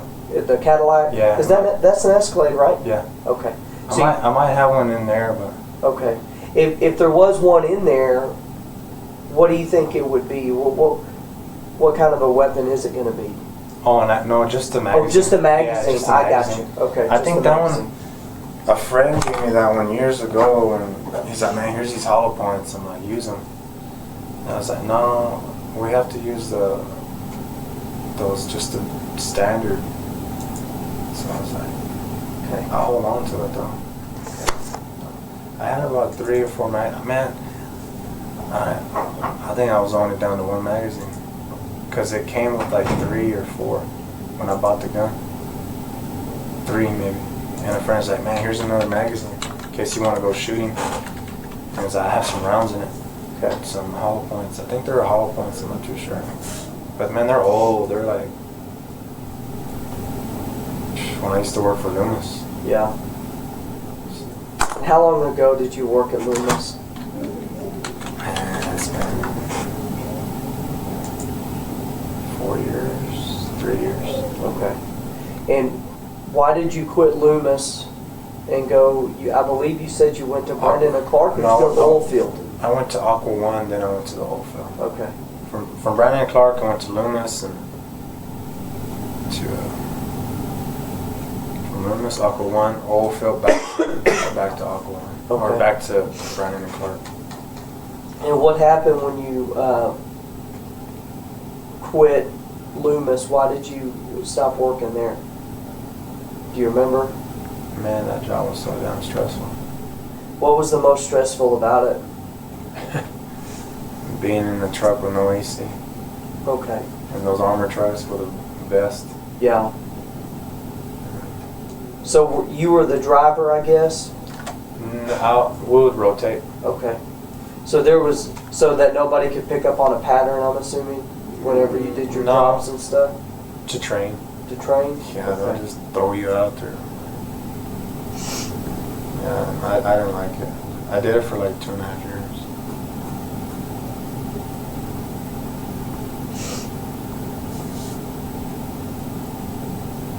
It's been a while.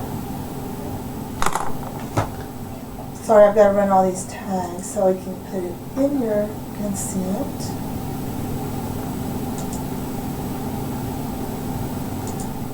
So you and Jennifer had pretty much made peace with the Yeah. fact that y'all had both moved on Yeah. with your life. Yeah, we just kind of. I got with this girl here not too long ago. I've known her, but that's about it. I really didn't. I've known her for a few years when I used to work for Loomis. This girl from Odessa? Yeah, I would drive to Odessa, and we kind of hooked up on Facebook. And she was Okay. on there last week. And she knew about that? What was that? Jennifer knew about this girl that from Odessa? She didn't? Okay. She didn't care. She didn't care what I did. She didn't care at all?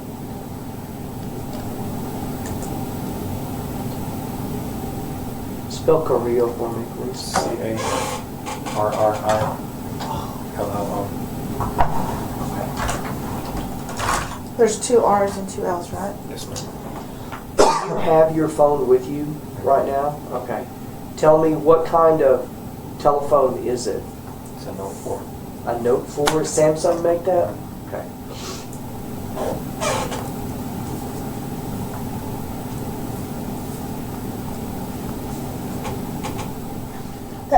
Is that a 4-door, your truck?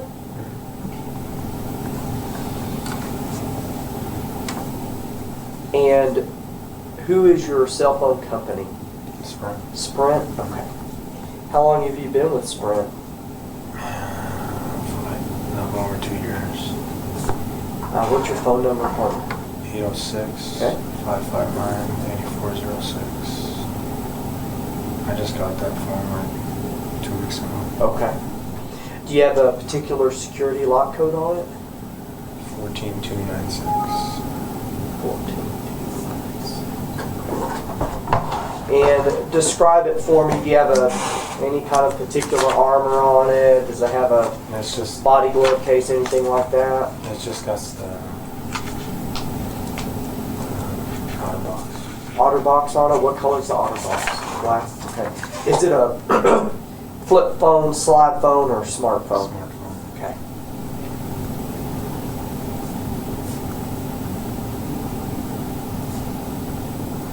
Let me see if we have that license plate for the truck inside the garage. We didn't get that one, right? We don't have that one. No, not inside the garage. Trying to see if I can get a tag number while you're finishing that up.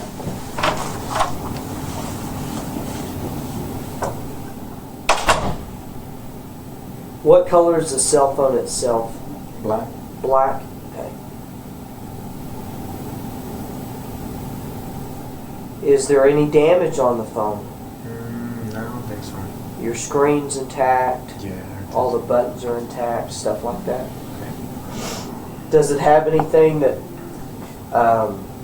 is particular about it? Do you have any logos on it? Is your OtterBox a certain like It's just black, and my kids are on the front screen. Okay. during the time that you guys have been separated, has there ever been a point at which the kiddos made any outcries to you or said anything to you to where you had become concerned about their welfare while they were at Mom's place? No. No? Okay. So My son's just still a little kid. Just Okay. My daughter. I think my daughter's still kind of hurt from it. She was. Okay. So you don't have any concerns about your kiddos being with Mom or anything like Mom's that? a real good mom. Okay. Well, being with Jennifer, Oh yeah, Jennifer. there was That no I know. concern on your part. Not that I know of. Okay. She was pretty good. And the past week or so, was there anything that popped up on your radar to where you had any immediate concern for your children being around Mr. I believe it's Bo Martinez? Like I said, all I know he was a drug dealer. I just barely found this out yesterday or the day before. Okay. Did you find that out from? My brother had told me. Yeah. How did it come up? No, I asked him, I was like, do you know this guy? Because he's from Brownfield. He was like, yeah, I was locked up with him. He's like, I guess he ratted out all these people and they sent him to prison. So, then I was like, man, other than that, I don't really know him. So I was like, okay, I'm just making sure if anybody knew him. Because he just came out of the blue and I'm like, man, who's this guy? And that's when I messaged him. I was like, man, just don't hurt my kids. You know? David. Whatever you do, sell drugs, don't do it around my kids. For an hour and 37 minutes, David Carrillo has been building a house of cards. He has placed himself in bed, sick, on the phone with a girlfriend in Odessa, with a Facebook friend named Jennifer at his door at 3:30 a.m., with a friend named Jose on the phone at 3 a.m., with a roommate named Ruben asleep behind a closed door. He has produced a version of the night in which every hour is accounted for except the ones that matter. Now Detective Penna stops asking questions. She tells him what she knows. Notice what she does not do. She does not raise her voice. She does not accuse. She does not slide a photograph across the table. She simply plays the card that has been in her hand. From the moment he walked in, the narration for this section pulls back. The exchange plays. I'm going to ask you something, David, and you need to be totally honest with me. You know, we started working this case at 3 in the morning, okay? And there was a 911 call. And in that 911 call, she says you're at her house, okay? That needs to be explained by you. That's why I asked you so specifically, when was the last time you've been there? Because in the 911 call, she's calling your name and saying put the gun down. And it's all recorded. You know, you've been very cooperative with us. But right now is the time that you need to tell the truth. You know, on what happened. And both also dead. You know that. Okay? It wasn't a drug deal. It wasn't anything else. David, you were there. Okay? Now, as to why you were there, that's what you have to explain. I went back and listened to that 911 call, and she's saying, David, put the gun down. David, it's not worth it. I listened to it. It's all recorded. And it's not worth it over the relationship. You don't want me no more. All that's on. It's all recorded. So we know that you were there. Now, David, it's time for you to tell us what really happened. You know, I've been up front with you, you know, from the beginning. I said we need to talk to you about her. What happened, David?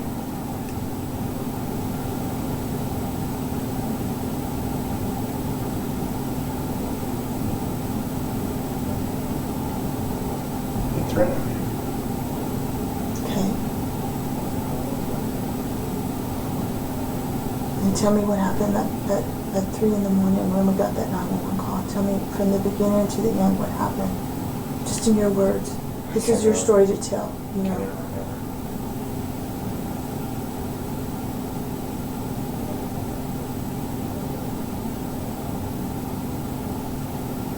Which vehicle were you in when you went over there? Dodge. The Dodge. And where was Jennifer when you got there? In the room. Which room? Her room. Her room. Where was Bo? There.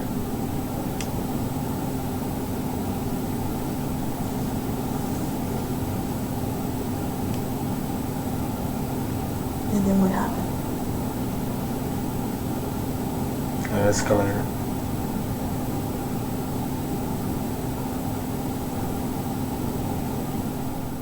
There is no confession speech. There is no monologue. There is nothing but small pieces given up one at a time. Watch the shape of the confession. Every answer is one or two words. The Dodge. There, it's coming. He does not deny anymore.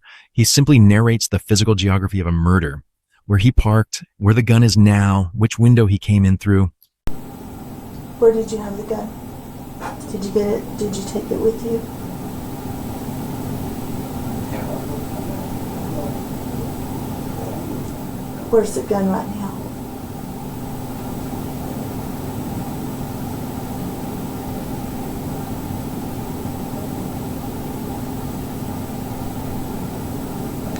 It's by the old CVS. On the loop. In the trees.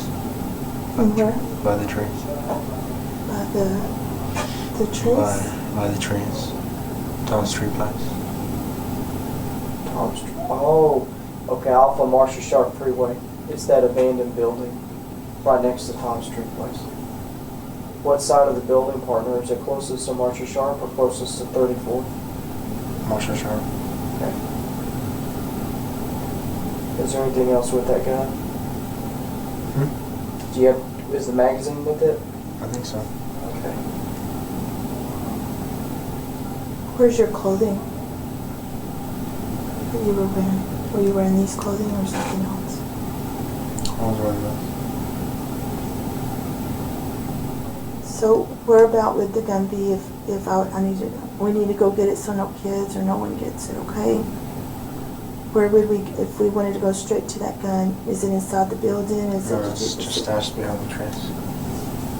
Where the gate's at, there's a gate, and there's some trees where it ends before it first starts. You say a gate? I think there's a gate, driveway, there's a gate, there's trees, and it's right there. Is the magazine with it? I think so. I appreciate your honesty. I mean, I really do. I mean, it's very, this is, I saw it on your face, you know, but describe, you see them in the house, you're inside the room. Did you go in the bedroom? And then you said it escalated. Tell me what happened in your words.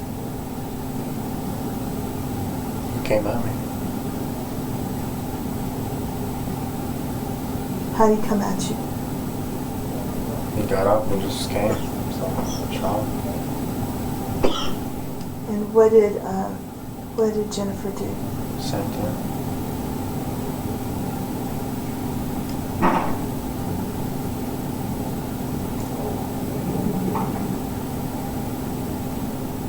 So why'd you go to the house?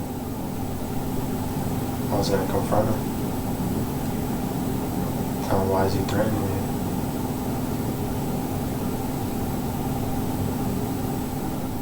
How far were you from Bo when you shot him? Do you remember? Not far, 5 feet away. Do you remember where he was shot at? I'm scared. You were scared? How about Jennifer? Do you know how many times you shot her? I don't know. That's scared. So after you shot both of them, was there anyone else in the house? Anybody else with you? Does your friend know? Does she know what happened? Did you tell anyone?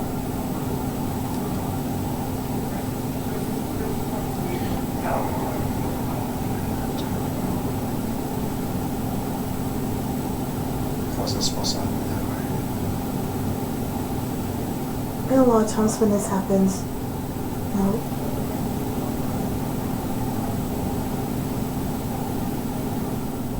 do you remember their words? Any other words that they said to you? Did y'all have any kind of conversation before you got there? Had you called her, called him? Had you texted? Any conversations between you and them?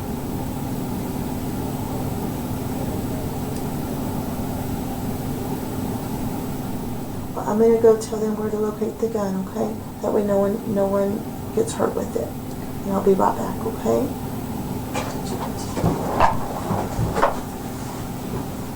Will you still give us consent for your residence and your cars? It's up to you. Yeah. We'll come back and talk, okay?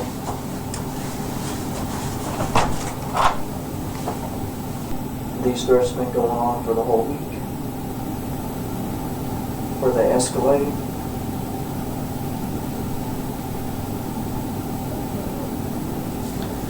What was the last threat he ever made to you? David, do you remember? Thursday. Okay. And what was it? What was it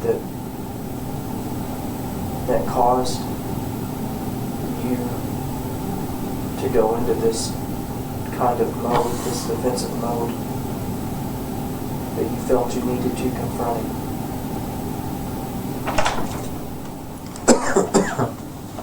Do you go to the bathroom or anything? Need some water? Want some water?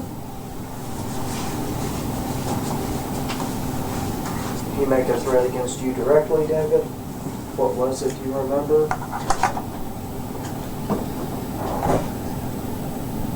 He said just make sure you don't get hit with my Nina. So you better cowboy up. You don't get hit with my Nina, you better cowboy up.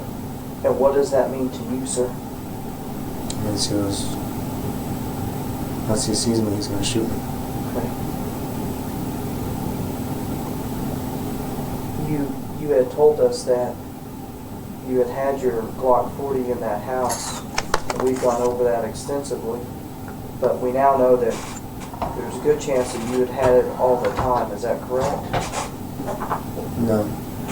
When did you, I've had it for a few months. Okay. Is that the same weapon that you used? Okay. How did you enter the home? Do you remember? A window. A window? Okay. Is that the same window you told me about? No, there's another window. Okay. And when you entered the window, how did you open the window to enter the residence? It just pushed up. Okay. Did you do anything to try to prevent yourself from leaving a fingerprint or any trace of yourself, or was that a concern at the time? When it escalated, yeah. Okay. So your intention on going over there was to what, sir? Just to scare him. Okay. Do you have the weapon on your person, on you? Okay. When you entered the home, how far did you have to go before you made contact with Jennifer and Bo? Fine. Okay. Who made contact first, you or them? He did. He did? Okay. Did he come out of the bedroom? Yeah. Okay. Was there... Well, I went into the bedroom and he got up real fast and... Just happened that quick? Well... Were they laying in bed or were they... Yeah, they're laying in bed, I guess. What was he wearing? Do you remember? Did he have a weapon at the time? I'm not too sure. Okay. Did you, as soon as you saw him, did you just go ahead and shoot at him? Mm-hmm. Okay. What happened when you saw him? I was telling him, I was like, why you threatening me and this and that? And Did you see when she called 911? Did you tell she was calling 911? yeah, but I didn't. She said it wasn't activated.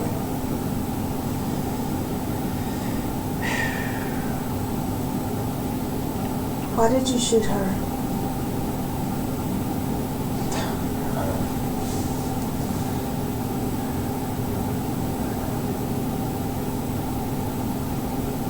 Mind went blank.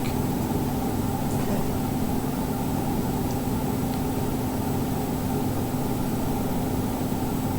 Mind went blank.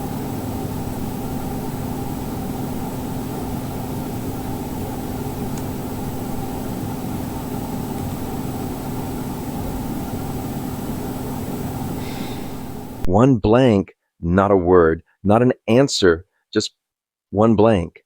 Remember Jennifer Cruz, 28 years old, phlebotomist at Precision Lab, 2 children, mother of his daughter and his son. She had known the man who just said one blank since she was 12 years old. She had lived with him for 12 years. She had signed a mortgage next to his. She had put her name beside his on a life, and in the last conscious minute of her life, she used his first name on a 911 call, begging him to stop.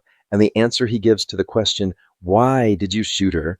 the mother of his 2 children, is a single, flat, 2-syllable phrase that does not answer the question at all. Had there been anyone that you talked to that you said you were going to do this or go confront them that could say that he was just going to go talk to them? Did you talk to anyone about that? Did you tell your brother, I'm going to go talk to him? Yeah. No, I just told my brother he's threatening me. You said you were talking to Prieto, or what's his name, Nieto? Yeah. Did you talk to him about anything that was going on? That he, so you told your brother he'd been threatening you. Did you tell anybody else? Don't know. And you didn't talk to her at all that day? You didn't talk to Jennifer at all?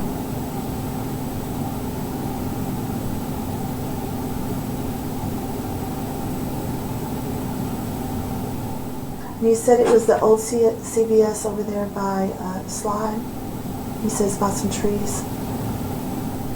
Did you go by yourself when you dropped that off, or?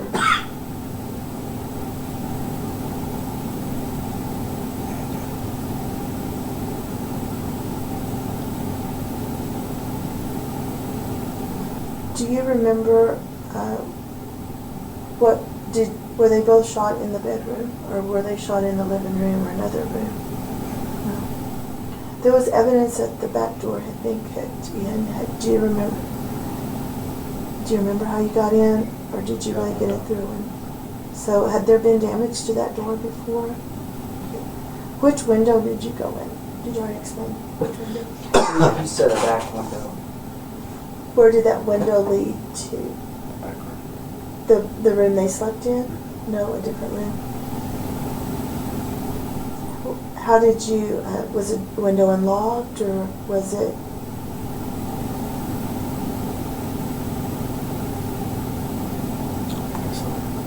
So you just slid it open and entered? Do you remember where you had the gun on you? I had it on Like, were you carrying it in? You said you were wearing these same clothes? pants. Pants? Where are the pants at right now?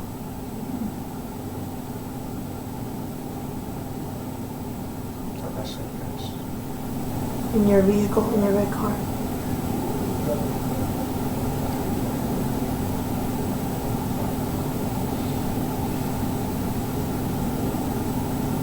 How did you leave the residence?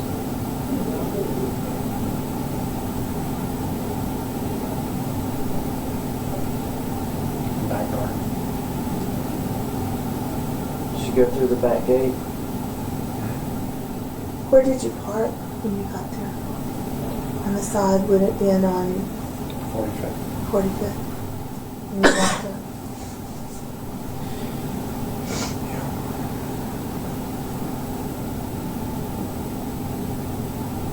What made you decide to do that tonight? To go there tonight to confront her?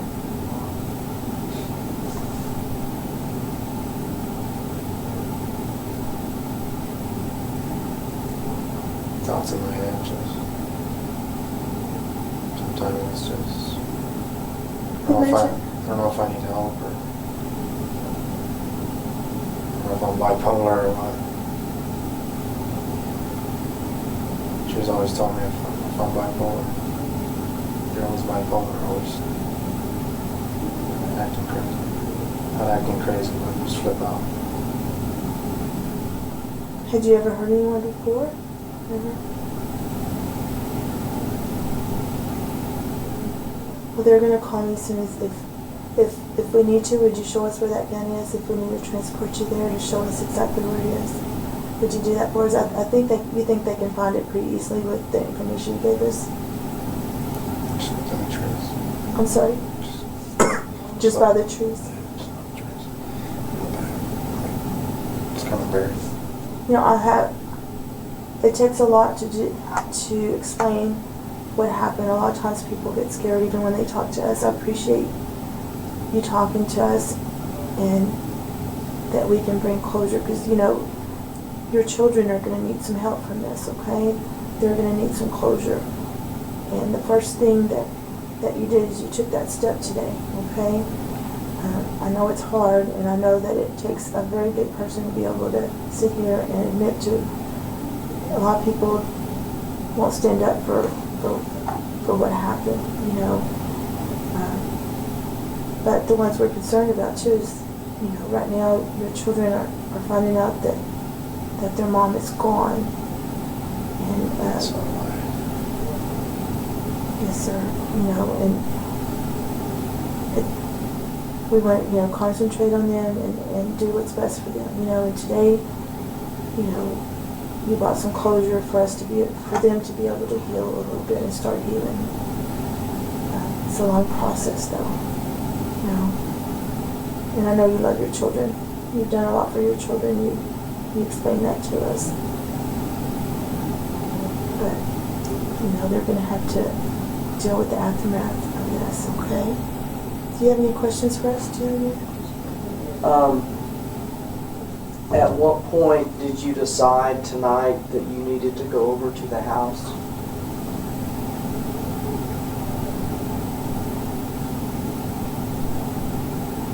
Same thing. Okay.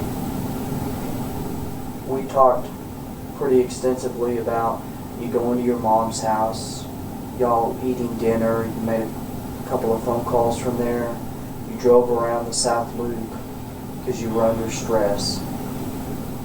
Is all of that information true? Okay.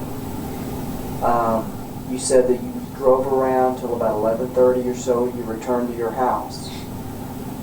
Did you in fact go back to your house about 11:30 or midnight, or okay? At what point did you leave your residence to travel to Jennifer's house?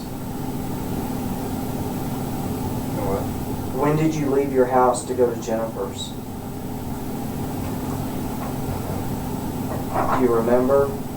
Did you just drive straight from your house there, or did you, you know, drive around, sit in your car for a little bit, thinking about what you were doing? You just went straight. You don't remember?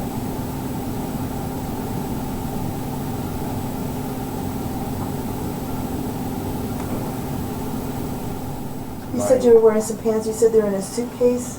Was there any other clothing that you were wearing? What kind of shoes were you wearing? Sorry, No, I forgot to ask that. It's regular shoes. When you say regular shoes, what did they look like?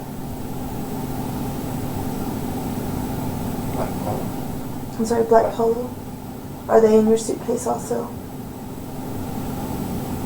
Are they in your room or in your house? No, I think they're In your no, in my car. Well, can I talk to my mom? Oh, that's good. What's her name? You don't know it? I can figure out what her number is. Let me end our interview, okay? Because I got that truck. That purple truck is supposed to be my son. Detective Mia. Yes. I am. I'm in an interview right now. Can you call Lieutenant White? Okay. Okay, I will have someone, do you have some information?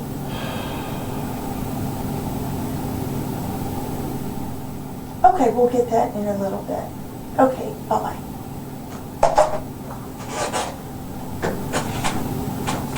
Which purple truck is it, David? It's mine. Is it the one at your house? What I'm going to do, is there anything else that you can think of that you need to tell us today that I didn't ask you? Because this is your statement, okay? Is there anything that, before we end your recording, that you'd like to add to your statement?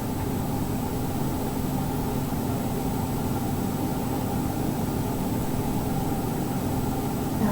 Okay. Did you have your cell phone with you when you went over there? Okay. Do you have any other questions before? I'm just curious, what made you decide to tell us the truth this morning?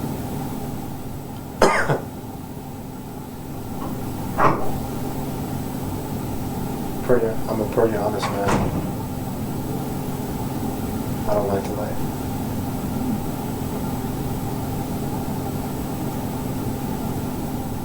On that note, I have to ask you to swear to your statement. Is everything you told me today the truth? Besides what I lied to you all about. Yes, sir. You understand that if you swear to the statement, that's not true, and we've already confirmed the information that you said wasn't true, the omissions and that. Is everything you told me today the truth? Up to the point that, that we discovered the truth. With that being said, I'm going to end your statement. And it is 10. The recording ends at 10:05 a.m., 1 hour and 58 minutes after it began. A single sentence from Detective Pina. She's calling your name and put the gun down, and it's all recorded. Collapses everything he built in the first 90 minutes. The Glock 40 is recovered from a tree line beside an abandoned building off the Marcia Sharp freeway, exactly where he said it would be. The pants are in the red Dodge. Jennifer Cruz's 911 call is filed into the case that will carry her name through a Lubbock County courtroom. David Carrillo is booked into the Lubbock County Detention Center on 2 counts of capital murder. On February 6, 2018, a Lubbock County jury found him guilty. He was sentenced to life in prison without parole. Jennifer Cruz was 27 years old. She leaves behind a daughter and a son. She had known him since she was 12. He was the last person to hear her voice. She was the last person to name him.